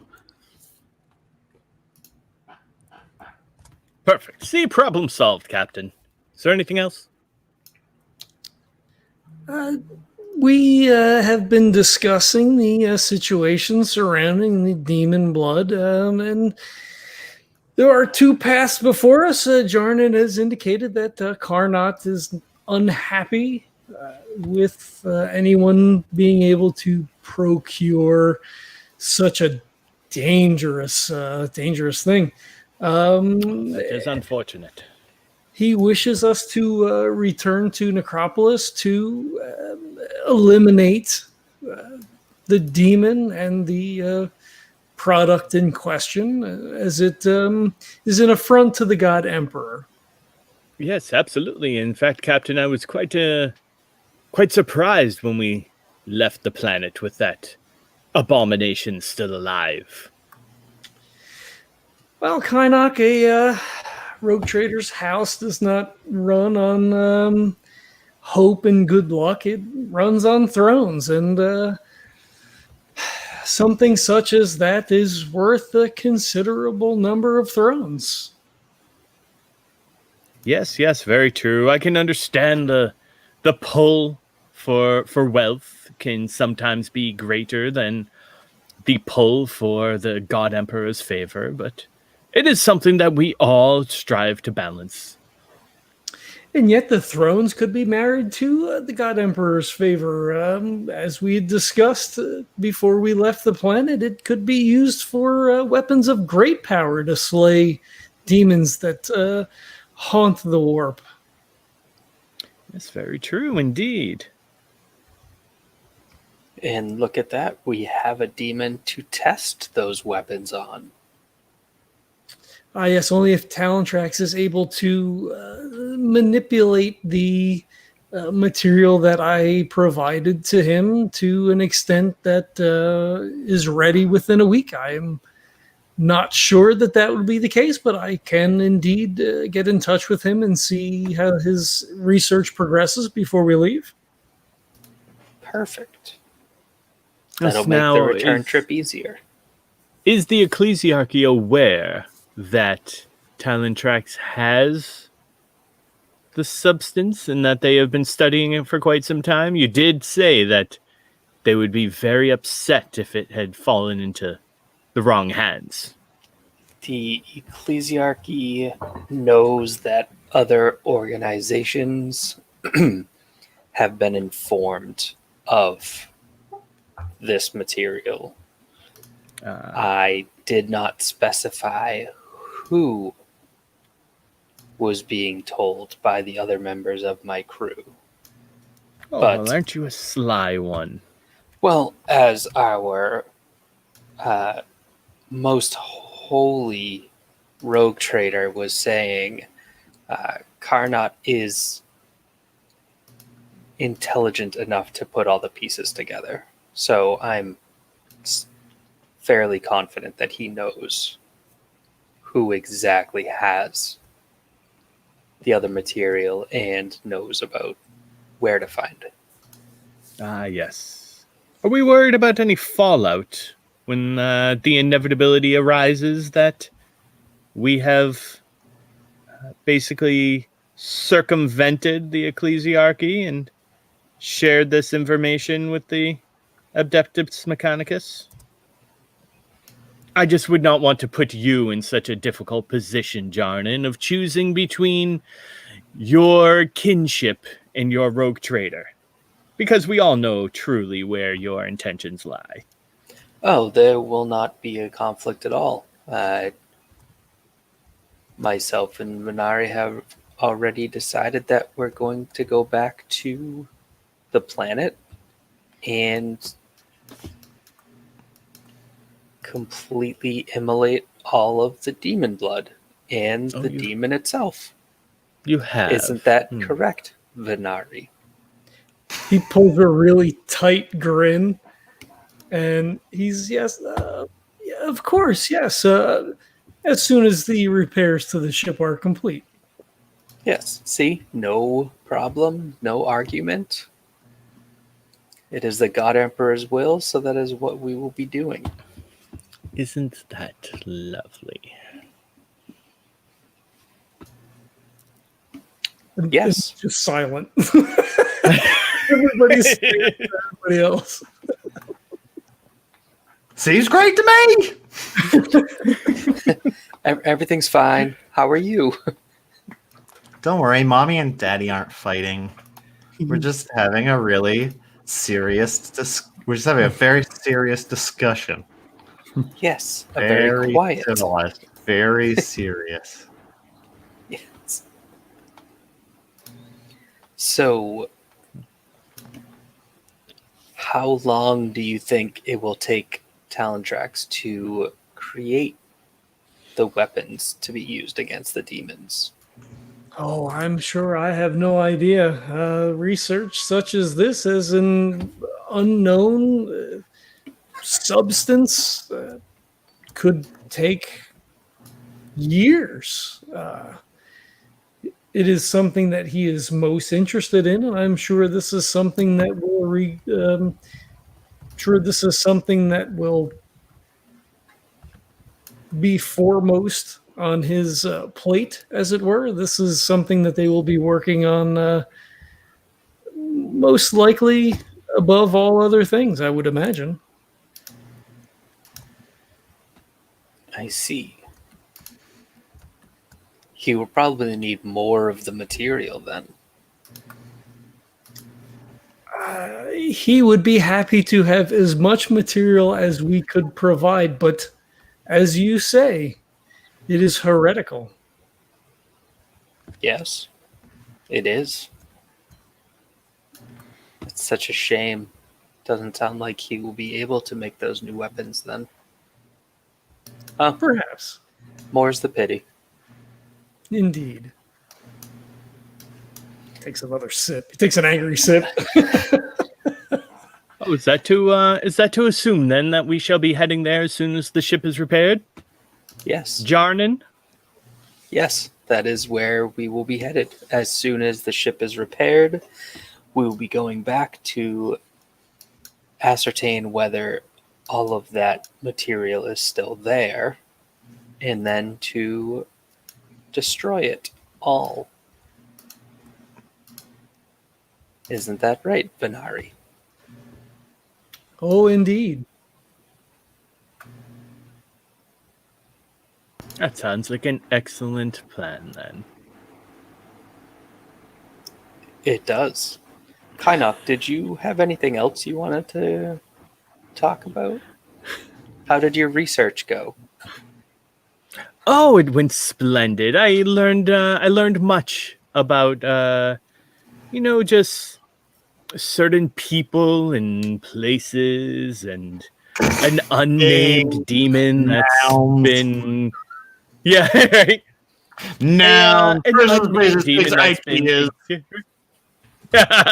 people, places, things, who's, what's, where's, when's, why's. Oh, you learned a why. Interesting. Yes, I learned, just about a handful of things. The ecclesiarchy is mighty fascinating in terms of their breadth of knowledge and ability. Especially this unnamed demon. This one that stretches eons, even before time. Very, very interesting. A formidable foe. Yes, quite. A foe indeed.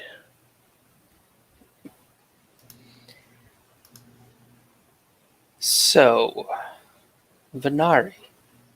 Yes, Jarnan.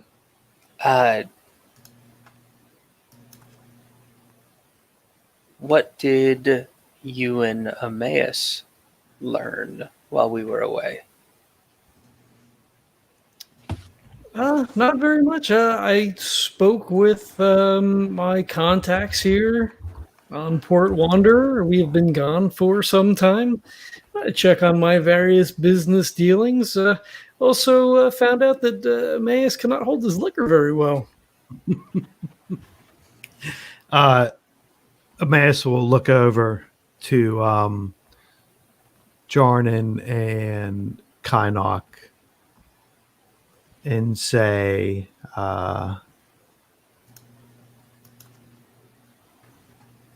we all pull in the same direction. We are all walking in the God Emperor's light.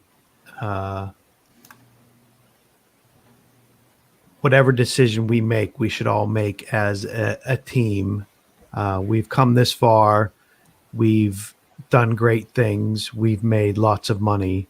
But I think it always works best when we're all in agreement. And he kind of slumps back in his chair and kind of reaches over for Venari's flask. But then he realizes he still has one in his pocket. So he leans back in his chair and just pulls his out and sets it on the table. So I don't think he's been drinking as much as he's acting. but he's putting on a bit of the, I've whacked a bunch back, and I'm, kind of feeling the mood, but he really hasn't though. Yeah, Venari's setting you up. Well, Well, Emmaus, why? I absolutely agree. When we all work towards one goal, it does tend to work out better. The way you say it, though, are you not going the same way as the rest of us?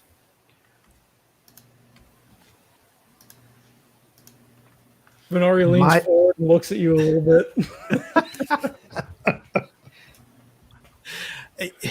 Far be it for me to speak above my station. I move our ship around and get us from one place to another after Kynnoch points us in the right direction. I don't make big decisions. I don't steer the fate of history. I just make sure we get there so rogue traders and missionaries can, blaze a path through the universe. I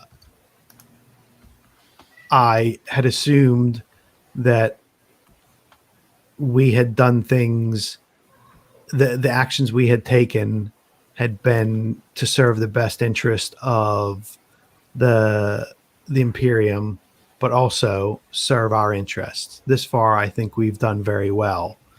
I know that maybe some or other of us may have more ingrained feelings about the actions we've taken, but I'm just a lowly void master who follows the lead of his superiors. And I think we've done quite well so far. We've not shamed ourselves in the presence of the God Emperor. Come, you are much too humble, Emmaus. You are among equals here.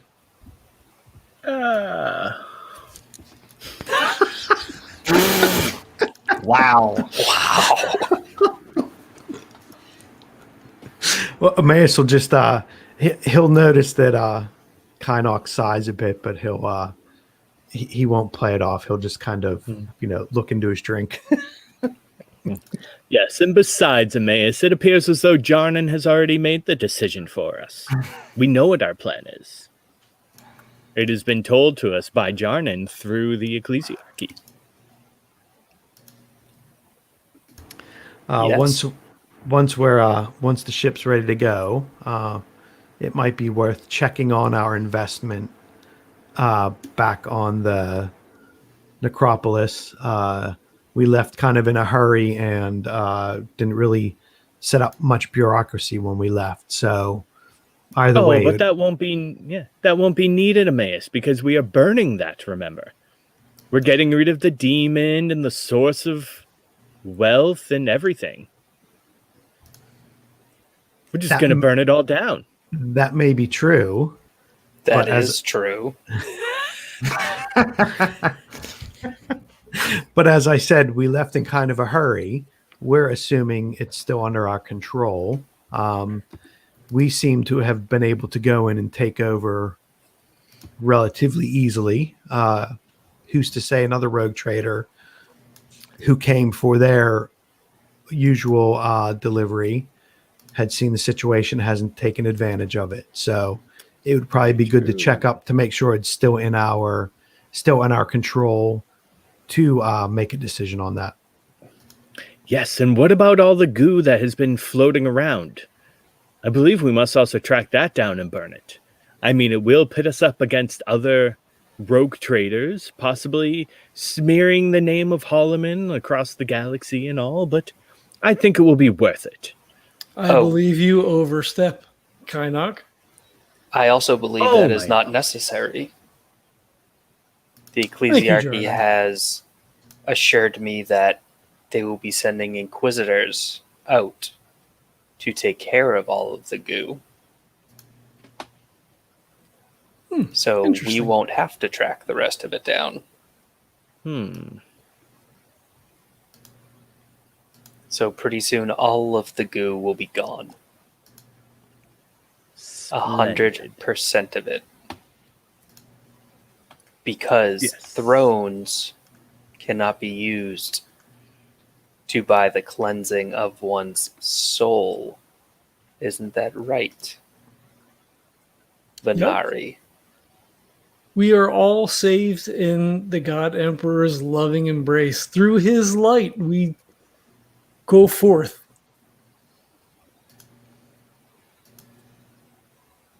Yes.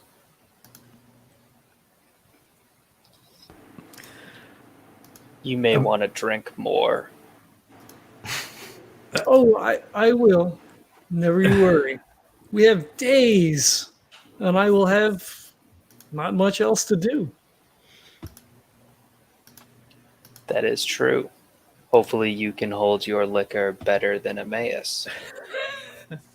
I'd So- like to think. So we said we still had a few days left until we're ready to depart, right? Yeah, Yeah. this is all like in the first 24 hours. Yeah. 24:36 maybe now, right? Like whatever. Yeah, Right. somewhere in there. Yeah.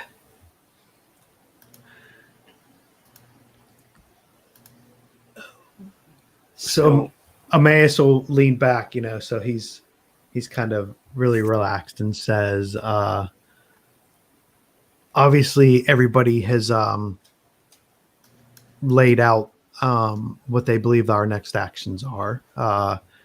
Now we just have to wait till our ship is repaired, and I'll kind of start a look over to Kynnoch until we can make good on all of the promises we seem to be making to each other and to our superiors outside of this ship.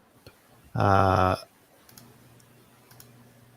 then he'll Emmaus will kind of raise his glass and say to the mission and to the heretic Spain, and he'll kind of raise it up to everybody. And I tink your glass and I say, to the God Emperor, and I nod to Jarnan. I will take your glass as well and just glare at Venari.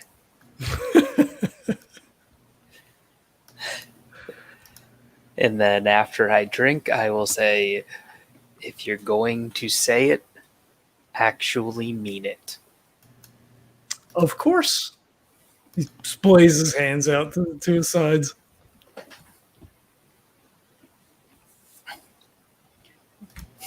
Have I ever given you reason to doubt, Jarnan? Yes, numerous occasions. Hand on his chest and looks around like he's stunned. You wouldn't need me so much if you walked the straight path. Well, the path that I have been on has never been so. No, I disagree with that. You have been on a straight path. It's just not towards the God Emperor's will. It's towards your will to get thrones. As every rogue trader must. And which is why every rogue trader has a missionary to make sure he does not stray from the path too much. You are very good at your job. One of us has to be. He inclines his head to you. And I'm going to look over at Kynnoch as well. Like fusses with his claw. Aww. So, what is next? Well, this has been stimulating to say the least, but I guess now we wait. I will contact Talon Tracks before we leave and see what progress he has made. And once you find out the progress, I will update Karnot. Of course. I would expect nothing less. Good deal. He stands, and bows. He walks out. When the door opens, the guys are like in the fucking hallway. He's like, "Oh, Yeah, they like kind of like look like, huh?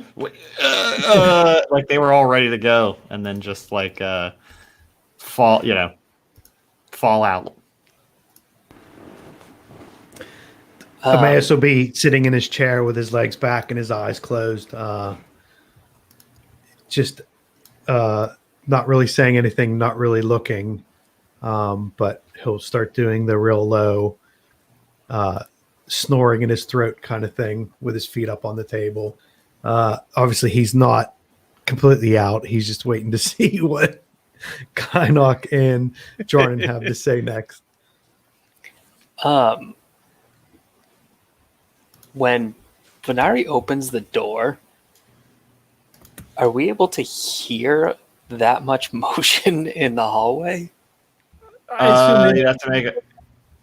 I mean, they're not. I mean, they're fairly close, but they're not like. Yeah, but I would say you have to make a perception check on that one. And I would say, I mean, it's probably it depends. Like they were ready for like some sort of ruckus, so I don't think they would have been like sneaking. So I would say like make a perception check at just regular, no penalty or mod. I rolled a 5 out of 40. regardless of how much noise they made. Yeah, I mean, at that point, yeah. I mean, they weren't trying to be quiet per se, because you didn't really give them that heads up. So, yeah, like you hear sort of boots shuffling a bit. Like there were some number of, of boots. Yeah, and I figured they were like, armed and armored, so Oh yeah, for sure. they'd make a bit of noise. Yeah, I mean, yeah, they weren't sneaking. So So when he opens the door and everybody kind of shifts and everything, Jarnan's going to kind of stand up and kind of poke his head out into the hallway just to make sure everything's all right, because there seems to be a lot happening right outside the ready room. So once Jarnan sticks his head out the door to look around, Emmaus will still be, feet propped up on the table, lean back. He'll still have his eyes closed, but he'll shout out, or he won't shout out. He'll just say, "The actions of you two gentlemen has obviously spooked the captain recently. As any good road trader would, he's looking out for himself and keeping an eye on his back. I don't know what you two have been up to or thoughts that you've had recently, but I think we've come a long way as a crew. We've done our duty to the rogue trader himself and his house, and I don't think we've strayed too far from the path of the God Emperor. The fact that there was lots of boot stamping in the hall kind of leads itself to the fact that our captain has been a bit concerned about some of the new business ventures he's taken on recently and how that has impacted on the two of you." Well, I think therein lies the problem, Emmaus, is that I do not know how many ships you have been on in the past, but I have been on quite a few, and I have seen many rogue traders that become too paranoid and begin to doubt their crew and doubt themselves. And when a rogue trader doubts himself, that is perhaps the most dangerous time for any crew, because that is when they decide to flex their power the most. And especially with this being such a divine ship with such a connection to the ecclesiarchy and such a historic past, I would hate to see such a fine vessel fall to the chaotic stirrings of a belligerent and paranoid captain. I'll look over to Kynnoch. So Emmaus will obviously, he'll put his feet back down on the floor. He'll lean forward onto the table, put his elbows on the table a bit more. He seems to be a bit more with it than he was acting. Kynnoch will do the same. He'll do like that little kid pose, like his hands, like his chin in his hands, just kind of looking at Emmaus. So if that's the case, then obviously Emmaus will kind of not look straight into Kynnoch's hood. I don't think humility or questioning his actions has ever been a problem with our captain. Definitely being impacted or being influenced by a demon or any demon probably isn't where any of us want to be. And I'll kind of shoot a quick look at Kynnoch under the hood and turn away. Obviously, all of us have done well serving House Hallerman. And my assumption is the two of you aren't going to sign off on any more actions that the captain has taken until we go back and check on the necropolis to see what actions are going on there. So I'm assuming that the two of you would want us to go there as soon as the ship is ready. No, absolutely. I'm certain that Jarnan, you would think nothing less. I wouldn't. However, why, Emmaus, you seem to at least sound like you know what's going on. Why did our rogue trader have 5 fairly heavily armed commandos standing outside of the ready room door for this meeting? Emmaus will look up to Jarnan and say, obviously the captain, any rogue trader, their overriding objective is to keep their writ and to keep their ship. I'm sure you can attest to the fact that whenever the captain looks down at his arm, he understands the pressure he's under with the crew he has with him. He tries to make the best decisions he feels will redound to his house and obviously to the God Emperor. Let's just say he's been a bit skittish recently after some of the ventures we've got involved in. He's more of a defensive thinker than an offensive thinker. So I don't think you should take anything that you had seen out in the hallway, take it too personal. Obviously it's a big ship and there's always people moving around.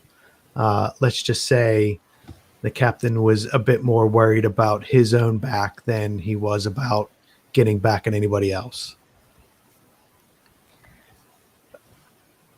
That concerns me. I'm actually going to call Venari on the comms and ask him to come back to the ready room. So he, the comm beeps and he looks down and he's like, oh, fuck. Just one of these. Yes, Jarnan, is there anything else? Yes, if you are available, can you return back to the ready room Emmaus and I were just discussing something troubling. Oh, something new? I assumed that our meeting was over. I had assumed that as well, but yes, some new information has presented itself. Sure, I will be there momentarily. Thank you. He gets on the comm with Gerhard. Okay. On second thought. Come back. Gerhard, Yes, sir. it turns out that I have further need of your services. I am heading back to the ready room. Please be ready, be wary, and be stealthful. I did not expect you to be sir. exactly outside the door when I exited. Of course, I forgot to give you the signal to leave the area, but take up positions at the end of the halls, please. I mean, they weren't right out. So it's not like the door opened and he saw them. He heard them because they were like 5 feet from the door. Like it's not like the door opened and there was like 5 guys like. I mean, that would have been absurd. So okay. Yeah, I was actually almost expecting that when I opened the door. That sounds pretty appropriate for our kind of crew. Yeah. Yeah. So he's. Yes, sir. We will make sure we are discreet. Should we be in Carapace in that case? It will neither help you against the Flamer or Emmaus's psychic abilities. I leave it to your discretion. Sir, why would we need to worry of a Flamer? I believe that your duty is to serve the captain and not ask very many questions. Yes, sir. Thank you. That's it. How to build loyalty 101. Shut up and just get caught on fire or your brain melted. Yeah. Shut up and just probably die already. In a horrible, horrible way. It's like, hey, it's a road trader. Oh, man.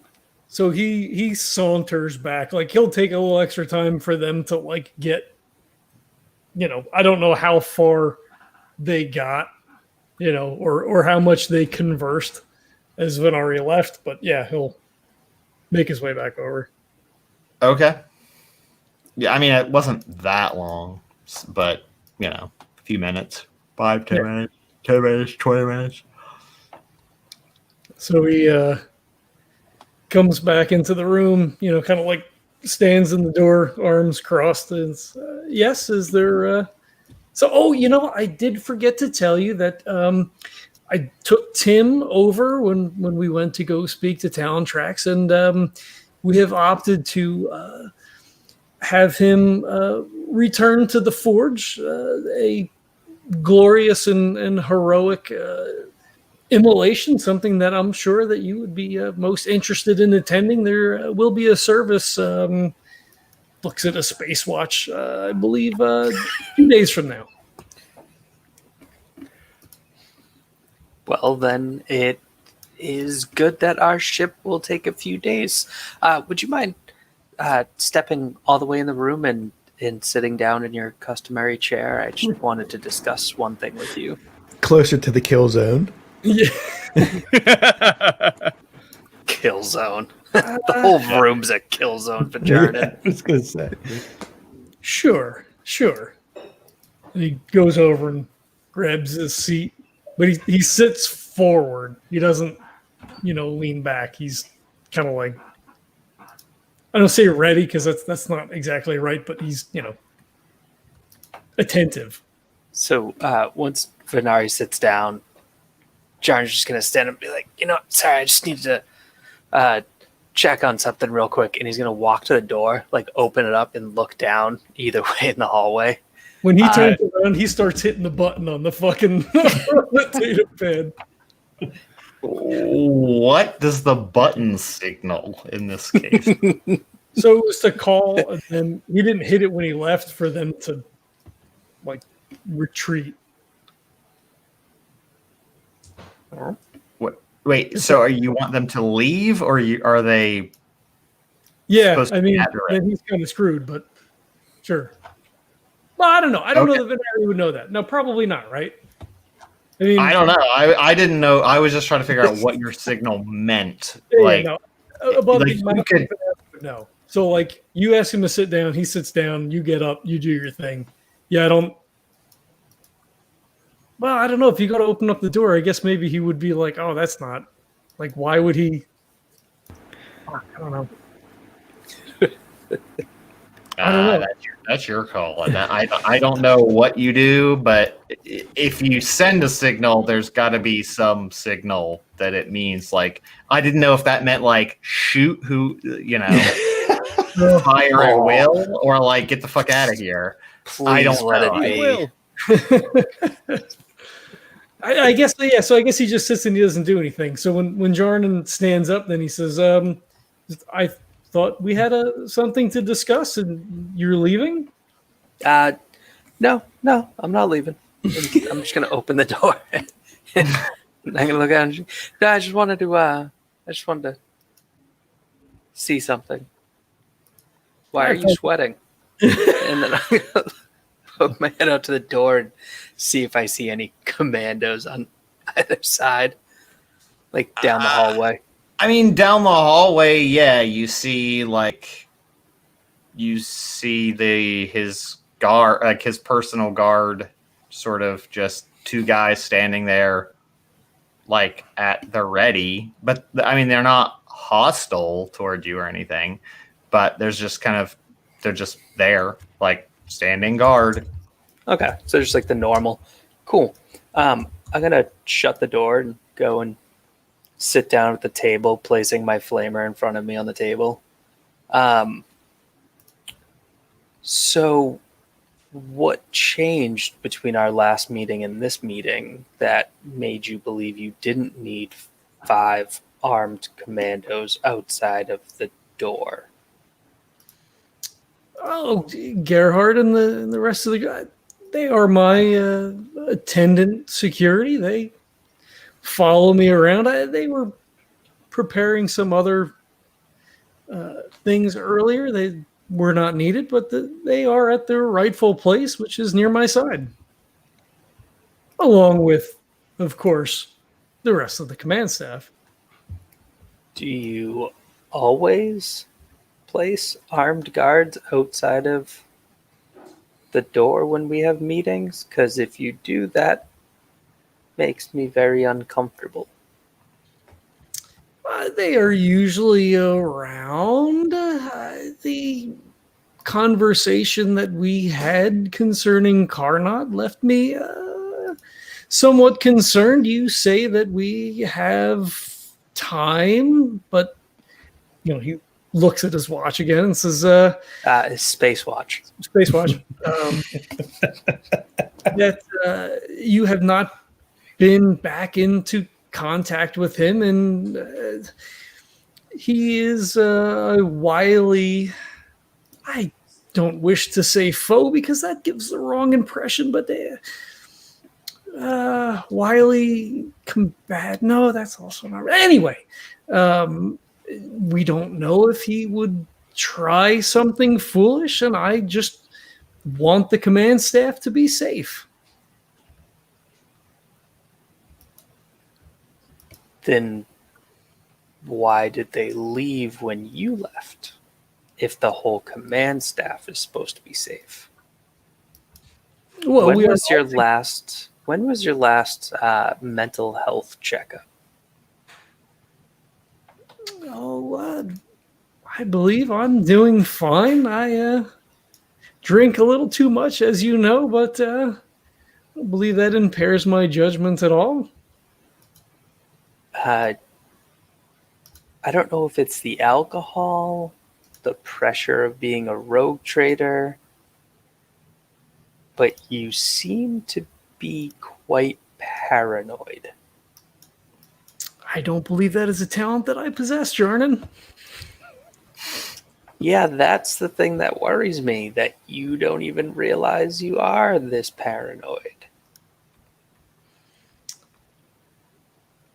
Well, a rogue trader has many enemies, as you well know. We are protected by the grace of the God Emperor and missionaries such as yourself, but with potentially an upcoming combat with Haldane, there are things we don't know whether or not the tech priest who is there will, if they torture him, give up any information. We must always be at the ready. So those commandos were outside of the room to protect all of us in case somebody tried to attack us on the ship? While I admit it does seem unlikely, it is possible the ship is quite large, and if someone were to sneak on board, stranger things have happened. Yes. I remind you, I have interrogated thousands of people. And why are you scared that one of us is going to hurt you? Oh, I don't believe that's the case. I have complete faith in all of you. Kynnoch's navigating notwithstanding, but as Emmaus said earlier, we work quite well together. I agree. That's why we continue to work together. However, that still makes me nervous that you felt the need to have 5 additional guards to watch your back from the 3 of us. I think you're misreading the situation, Jarnan. I hope so. And he's just going to kind of like caress his flamer. When was the last time you were in for your mental health screening? Last week. Ah, yes, excellent. I should probably schedule one. Yes, I believe you should.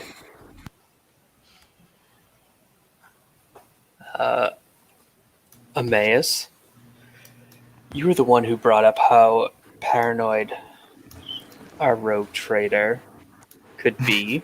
Is there anything you would like to say in regards to this? Yes, Emmaus, would you further care to elucidate the situation for the rest of us? Maybe I was reading too much into the situation. I just know that we have some very strong and loud personalities on the command crew. Obviously, some of the actions that have been taken recently stand against some of the precepts of what various members of us believe. I just know that I am here to serve the rogue trader, and I'll look over to Venari, but I'm also here to serve the God Emperor, and I'll look over to Jarnan and say, maybe our lines of communication have not been as open as they should have been on some of our actions, but Jarnan, you seem to have been quite content with the decision we made with being in charge of this product that would seem to go against precepts of what the God Emperor believes. I think maybe paranoia may have been the wrong word, but maybe there was a bit of consternation that now, once we're back on somewhat civilized land, or civilized space that you do not seem to be as keen to move forward with the venture that we had just undertaken.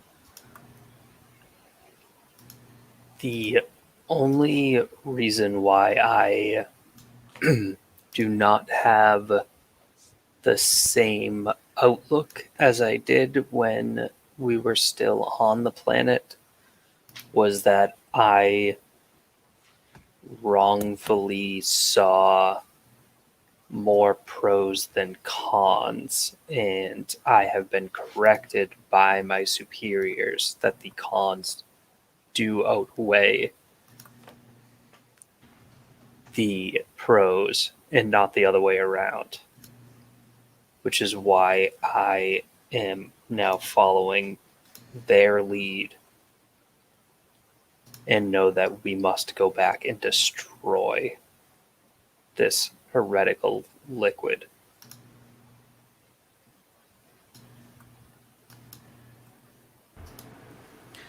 Then I don't think there's anything left other than waiting till the ship is prepared to do a warp jump and go back and rectify the situation.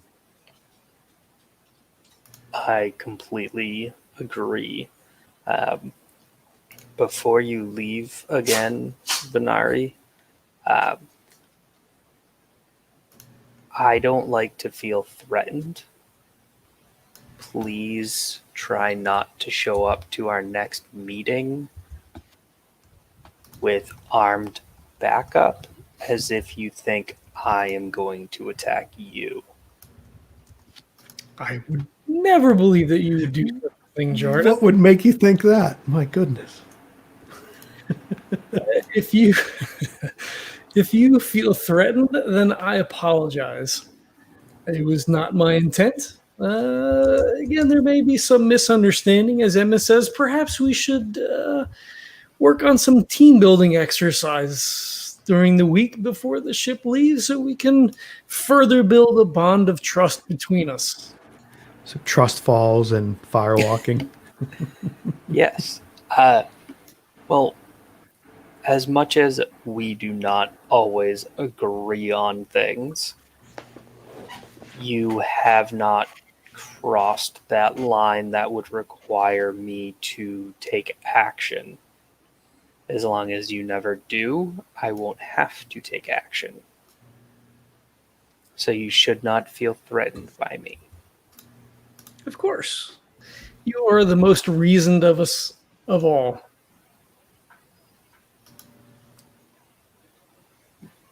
Okay.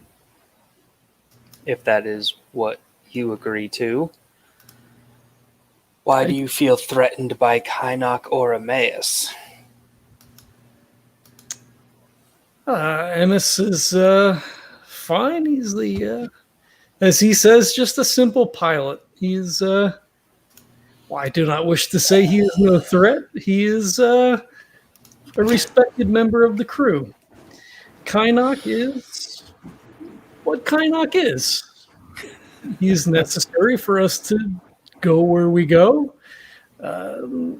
He is also a valued member of the crew. His power is great. He is everything that you despise in the world. And yet he is here amongst us as an equal. Yeah. Aw, Captain, you make me blush.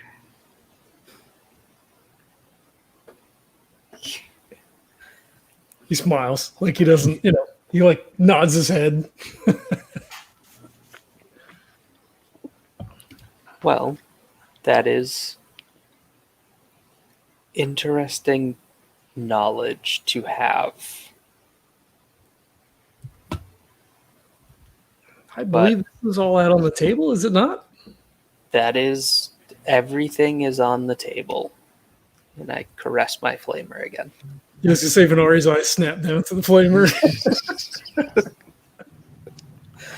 After all, Jarnan, you and I have a certain connection to the God Emperor that these two have yet to discover. But perhaps one day they might.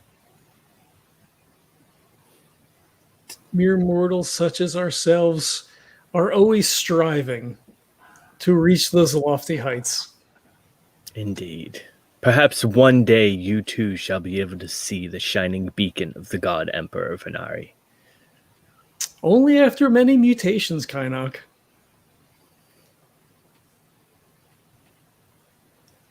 He kind of flexes his arm backwards to like rest it on the chair. Fucking gills open up on his neck. Oh, fingers crossed for that one.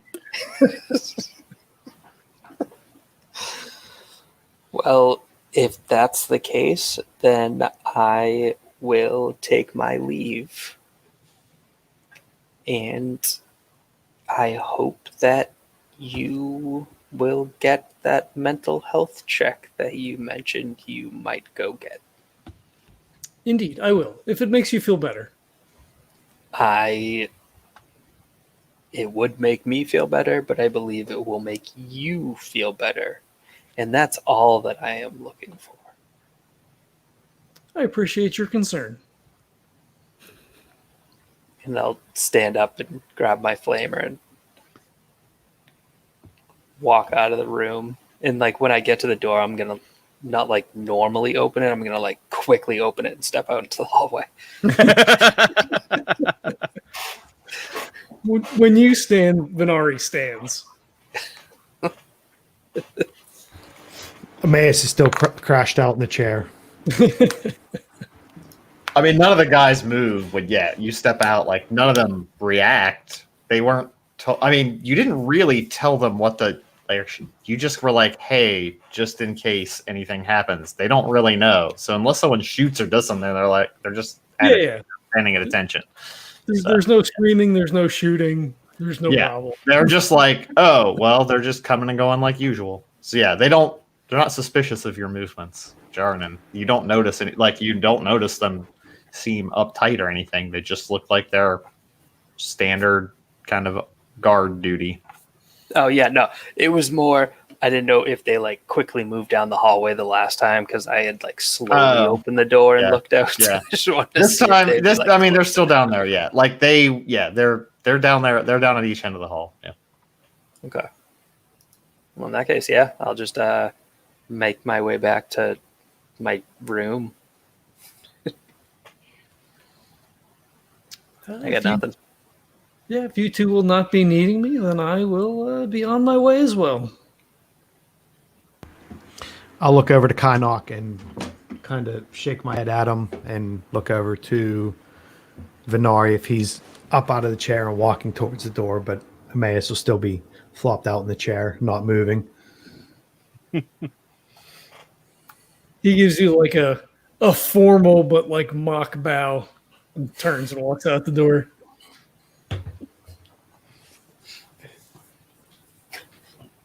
Well, pilot, that was rather interesting. You seem to be the wild card in this situation. I can understand where Jarnan is coming from, and obviously we know where our rogue trader stands. What do you feel? You've made your thoughts known a bit about our newest venture. How serious are you in making sure that we put a stop to it?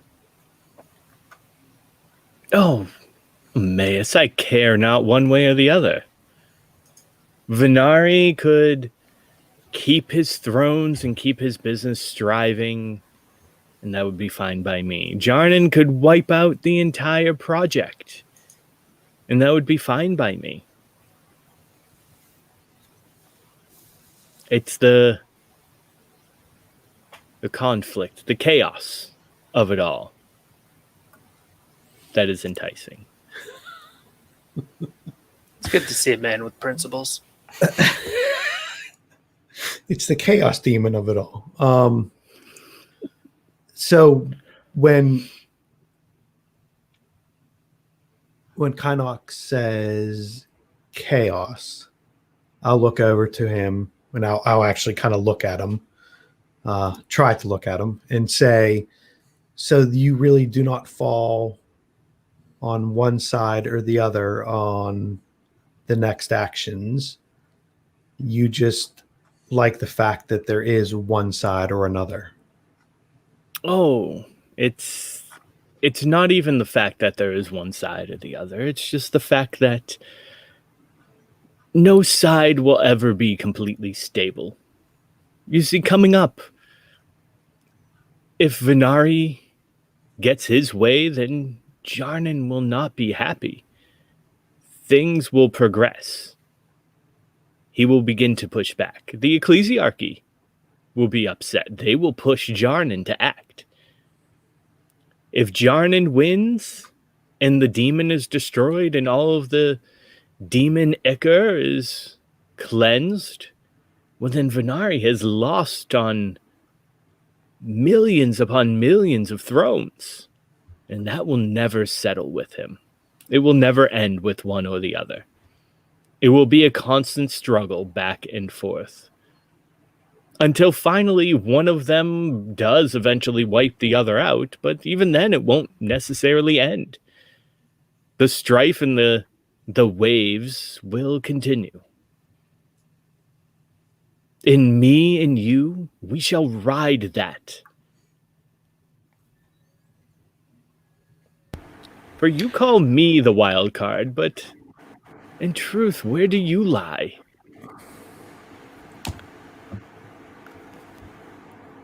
I have a good position, a stable position in a respected house with a respected rogue trader and a respected ship. I would like to not have to bounce around anymore. But my overriding mission is to make sure that I'm still here no matter where the chips fall. I can see the benefit of us moving forward with this situation, with this opportunity in front of us. But I'm concerned that Jarnan has been swayed by the ecclesiarchy, where when we were there, he seemed to be a bit more on board with it.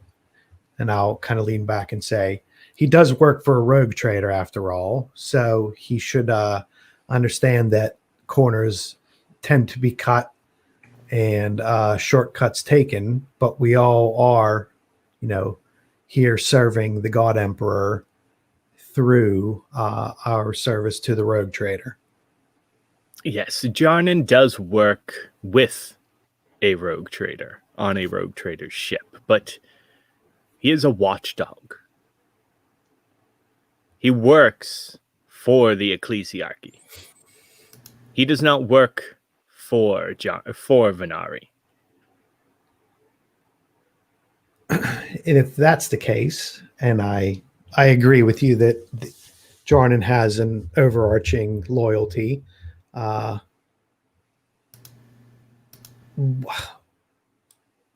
yourself, how do you think the ecclesiarchy would feel about you? Would they back you in your decisions, or myself? No, not at all. They would sooner wipe all of us out.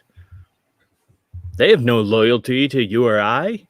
They hate me. They use me as a tool. They use my people as tools. I am an object to them. They will no sooner burn me alive as they would an ant or a piece of paper. So I'm assuming you have a streak of self-preservation in there somewhere. That's all I'm worried about is preserving myself.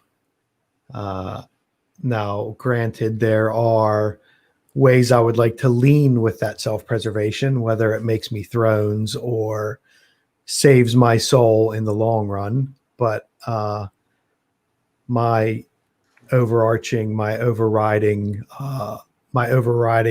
mission is to make sure that I'm around to go on more missions. Well, there it lays then. Do we feel that the protection of a rogue trader on a vessel such as this would suit protection long enough to outrun the ecclesiarchy in the grand scheme that we end up preserving our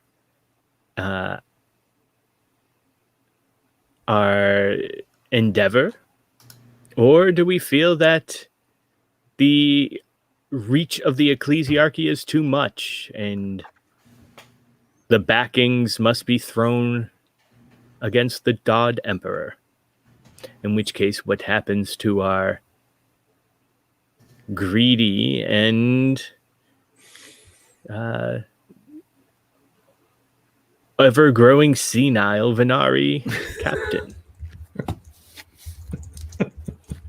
The universe is a very wide and endless space.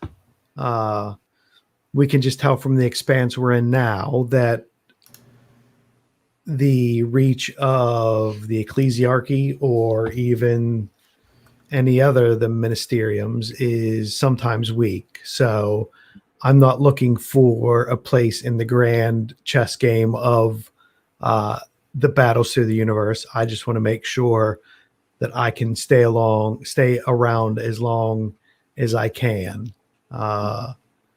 Then that finite amount of time compared to the God Emperor.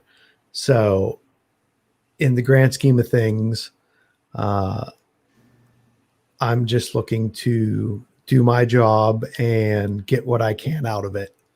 I'm not looking to back one power against another because, as you said, we are just kind of pawns in their game. Venari has been good to me. Jarnan has been good for us, but obviously it looks like we are coming to a head where decisions are going to have to be made. Indeed. We have to figure out whether or not Jarnan will be good for us in the future. And one thing we have to remember, though, is even though the galaxy is vast, space is still relatively small. After all, I do believe I remember just a small fledgling trainee pilot upon the Area Gloris, just getting his wings under him. I wonder what happened to him. So Emmaus will look over to Kynnoch when he says that and kind of halt for a minute and then say, I think we've all done enough talk. We've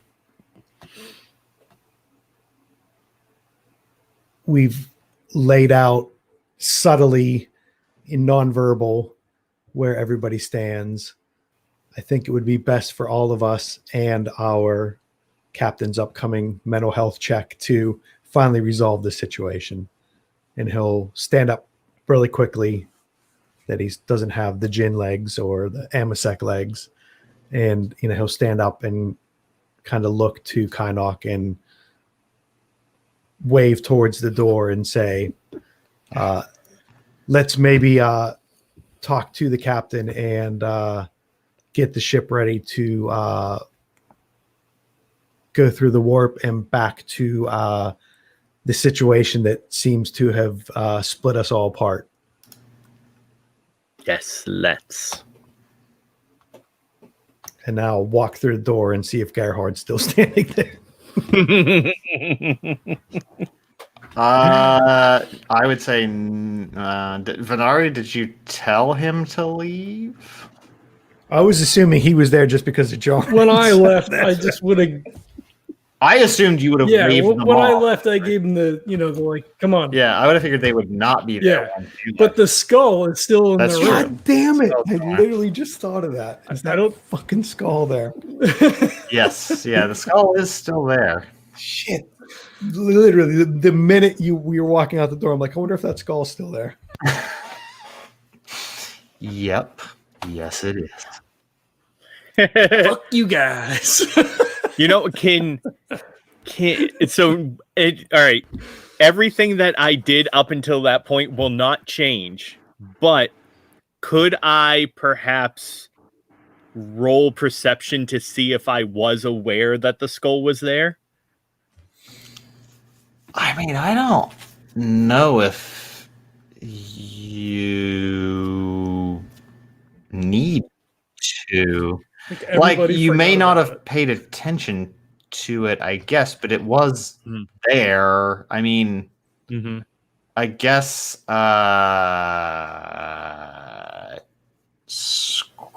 it would be an awareness test to see if you forgot about it, I guess. All right. I guess that's what I I would think go with. it's a bonus, right? I was drinking and had my Well, eyes closed, so I'm assuming I forgot about it.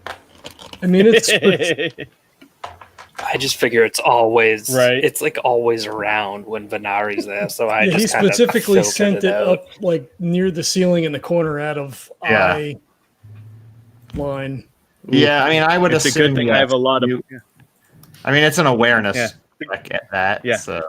It's a good thing I have a lot of points in perception because that is a 62 out of 63. Well, it's concealment Wow. 10, so I mean, Well, yeah, but it's not it's- concealed. that's Neil's call, right? So like it's up at eye level. I mean, it's not like behind you. I mean, it's small. It's puny. So, like, I guess there would I mean, be I guess I'd have to. negative in that case. He's just a little Because it is small and out of the way. So if it has a concealment, even though it's not concealed, although puny would also still give it a negative, I would assume. So I'm yeah, trying to you'd at find- least have a negative 10, because if it's that small, you may just forget about it and not think about it. I'm Would be trying to my see if I guess. can find something. Do you just have like a skull laying around that you can like hold up in the corner, see if we can see it? We're Well, putting let on me bring a Hamlet. ladder. We're putting on Hamlet, so there's skulls everywhere. I mean, yeah, I don't think if it was just sitting there the whole time, you would really. Well, I didn't want Think to. So, like I about said, it, I didn't want to retcon anything. I just wanted, if he is aware of the skull, then I would want to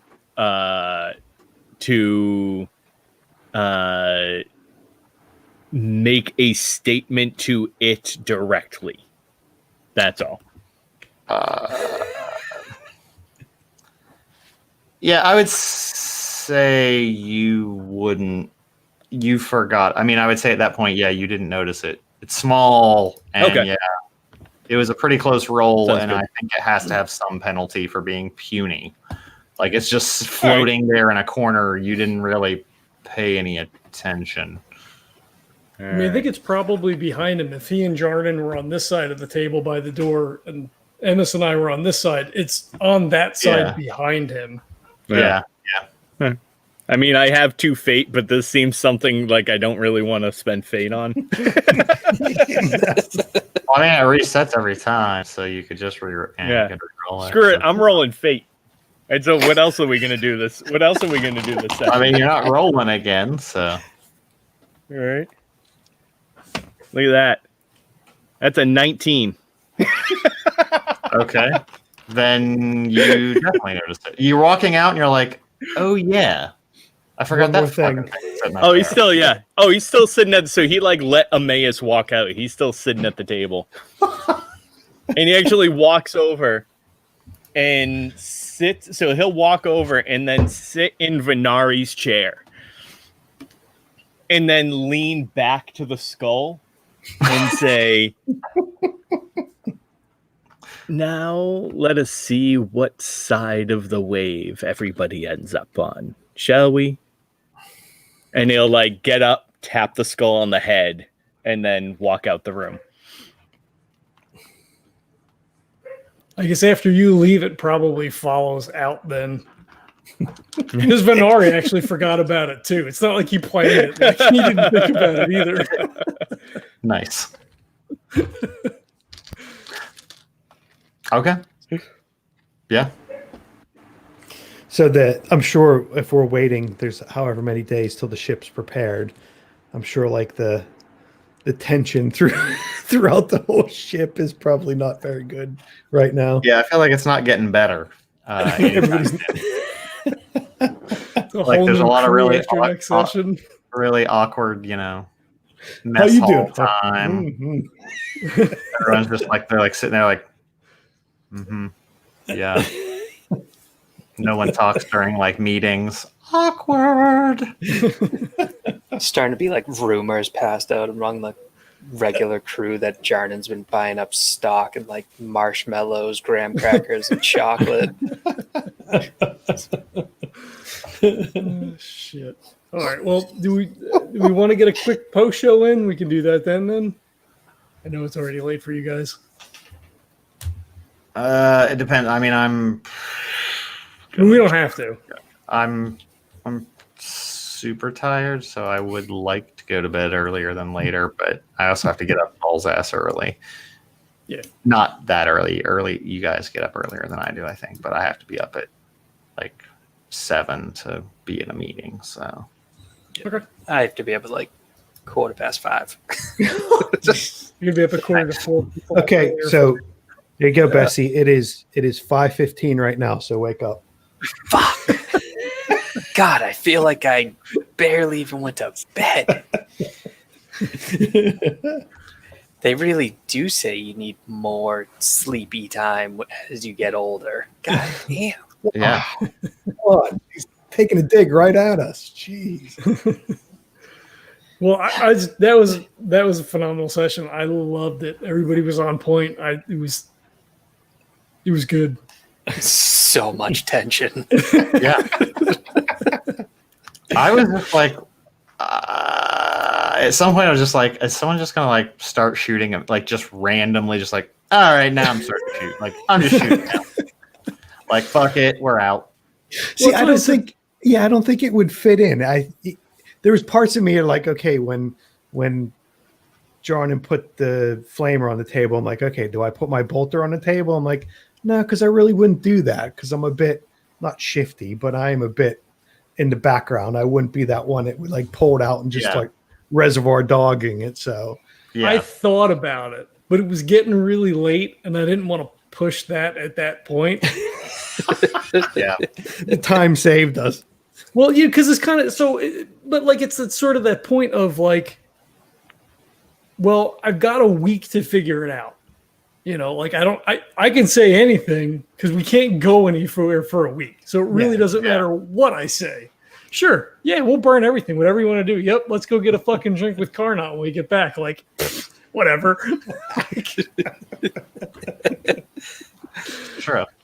So he's just hedging his bets. And I mean, they do, like, maybe I'm mistaken, but there is a somewhat grudging respect in that Venari will push the line, and Jarnan's like, I'm probably not going to kill him for that. It's probably fine, and it's like, oh hey, let's go purge some people on this fucking planet that you wanted. Cool, right? Like you like that? Cool. All right, cool. And I'm gonna go do this demon thing. Like you wait, like just give me like 10 minutes. I'll be back. Like it's fine, and then we'll go purge. Don't worry, you're going to get yours, Yeah. You just keep being like, yeah. Like I do one bad thing and then you can do like a great thing. There you go. We'll just trade off. Yeah. I mean, hell, Jarnan said he got a mental health check last week. He didn't say what the result was. Pass or fail. Yeah. I mean, I was like, you do realize this is Warhammer. Like, if your mental health check doesn't come back with multiple severe disorders, you're not human. You're doing it Like, wrong. you're fucked up. Oh, You yeah. have to be No. like the most demented asshole on earth to be like surviving Jarnan- this world. Jarnan literally has like the paranoia trait. Like, Yeah, I thought about taking it, but I didn't. You will after this, so. Yeah, I think I actually have to spend some Right. XP on that, right? so yeah, I mean, it was just like a natural progression. You know, I'm paranoid. Everybody's got to be paranoid. Right. That makes sense. I Oh. like it. Yeah, I think narratively I have to spend my XP that way, regardless of any other stuff that may be coming up or where I might want to spend it. I think like that's a requirement at this point. Yeah, I think your crew has driven you to paranoia. So Yeah. after you read the servo skull after this, yeah, definitely. Uh-huh. Mhm. He's got a deadbolt on his door now. Sleeps with his hell pistol by the bed, or plasma pistol. Yeah. Just have your dudes like stand outside your room the whole time. Right. At least then you know Right. they get like. At least then you hear them get killed as a warning, no matter what. Yeah, you just hear like screaming. I mean, either outside your they door. stop the threat, or you're like, "Oh, someone's getting fucking burned alive out there. I better grab my gun." So that works for you. That would work too. It's equally is justified. Yeah. Well, and the demon's in the mix too. Like, I don't know how much it pays attention to stuff, right? So, like, maybe it just fucking shows up. You know? Oh, Like, hey, the one that's being milked. No. The unnamed. No, keeps up The with unnamed. Yeah, the unnamed can do fucking whatever crazy push shit it that wants. So, paranoia. Yeah. yeah. All of us start having weird ass fucking dreams. Mm. Wake Maybe up in this the is what it morning, wants. walk down to It might be breakfast, the and reason behind everybody all of has a this. weapon. Yeah. Hey, Johnny, what are you doing? I just wanted toast. What are you doing with that sword? I was buttering my toast. We ran out of butter knives, so I'm using my power sword. Meanwhile, it's all fizzing off as the power sword like hits the scoop. It's like, I like it well toasted. Oh, jeez. yeah, it was great. That was absolutely fantastic. I loved it. That was fun. Mm. Yeah. So then I the mean, next one will be the crazy. people that love rolling isn't, are less stoked, I'm sure. But next time there'll be lots of rolling, I'm sure. Hey, I rolled Yeah. twice. Pretty good for one. I mean, that's better than most fear games. So I looked at my sheet when Jarnan asked me something because clearly I was lying, and we all know that I was lying. And I was Yeah. wondering if you were going to make me roll for it, but I feel it's like sort of that back and forth that we have, and we both kind of know that I'm lying. So like, Yeah. it just Yeah. kind of goes. Oh, yeah. I just know that 90% of the shit you say to me is half truth. Maybe. Yeah.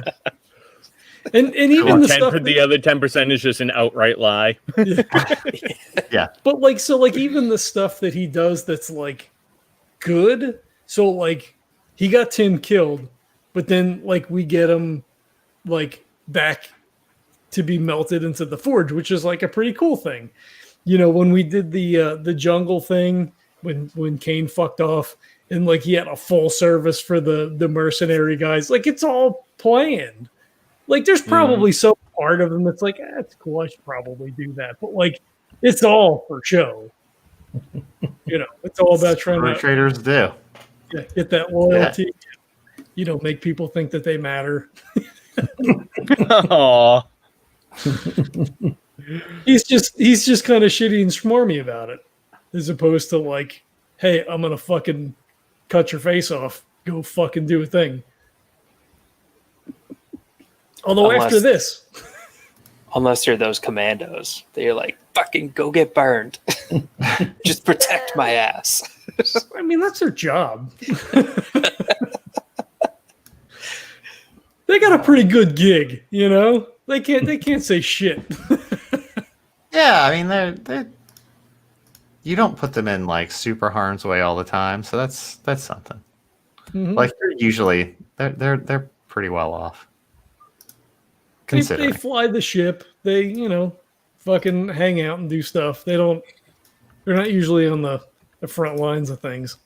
Yeah, they're not meat shields, so that's something. I mean, the only time we use them is when we're pretty sure we would die. So, I mean, we don't use them that often. Yeah. Yeah, I mean, they usually fly the shuttles and stuff. Stand guard. Yeah, they can't complain. They get paid pretty well. Yeah, Right. They're like the army. They just, we go clear shit out, and they come in and just, stand guard over the shit we get. Mm-hmm. Spoken like a true Marine. What? I don't know. I don't know what you're talking about.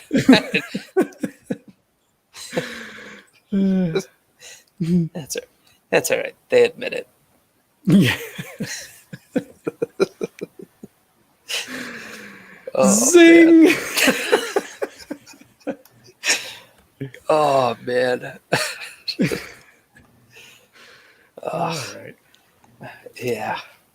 Fuck. All right. So we've got coffee for sale still.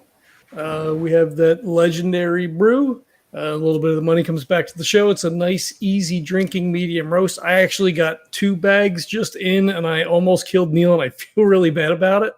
But you can order now and not kill Neil because his assistant is roasting all the coffee, and it's going to be just as good. If you use the code Legends10, you're going to get 10% off your order, and shipping is always free. They also have the Morning Lark, the Hummingbird, and the Night Owl blend, all fantastic brews in their own right. That money doesn't come back to the show, though. But the code still works. The shipping is still free, so you can also take advantage of that as well. We do have our Patreon up and running. It's pretty much caught up on every game except for Day Trippers because there's a million episodes of backlog Rogue Trader game or Day Trippers games. So that's squared away. So if you want to give us some money there, that would be cool. If not, that's cool too. It's the time of COVID and everything in the world is fucked up. So we're going to record anyway.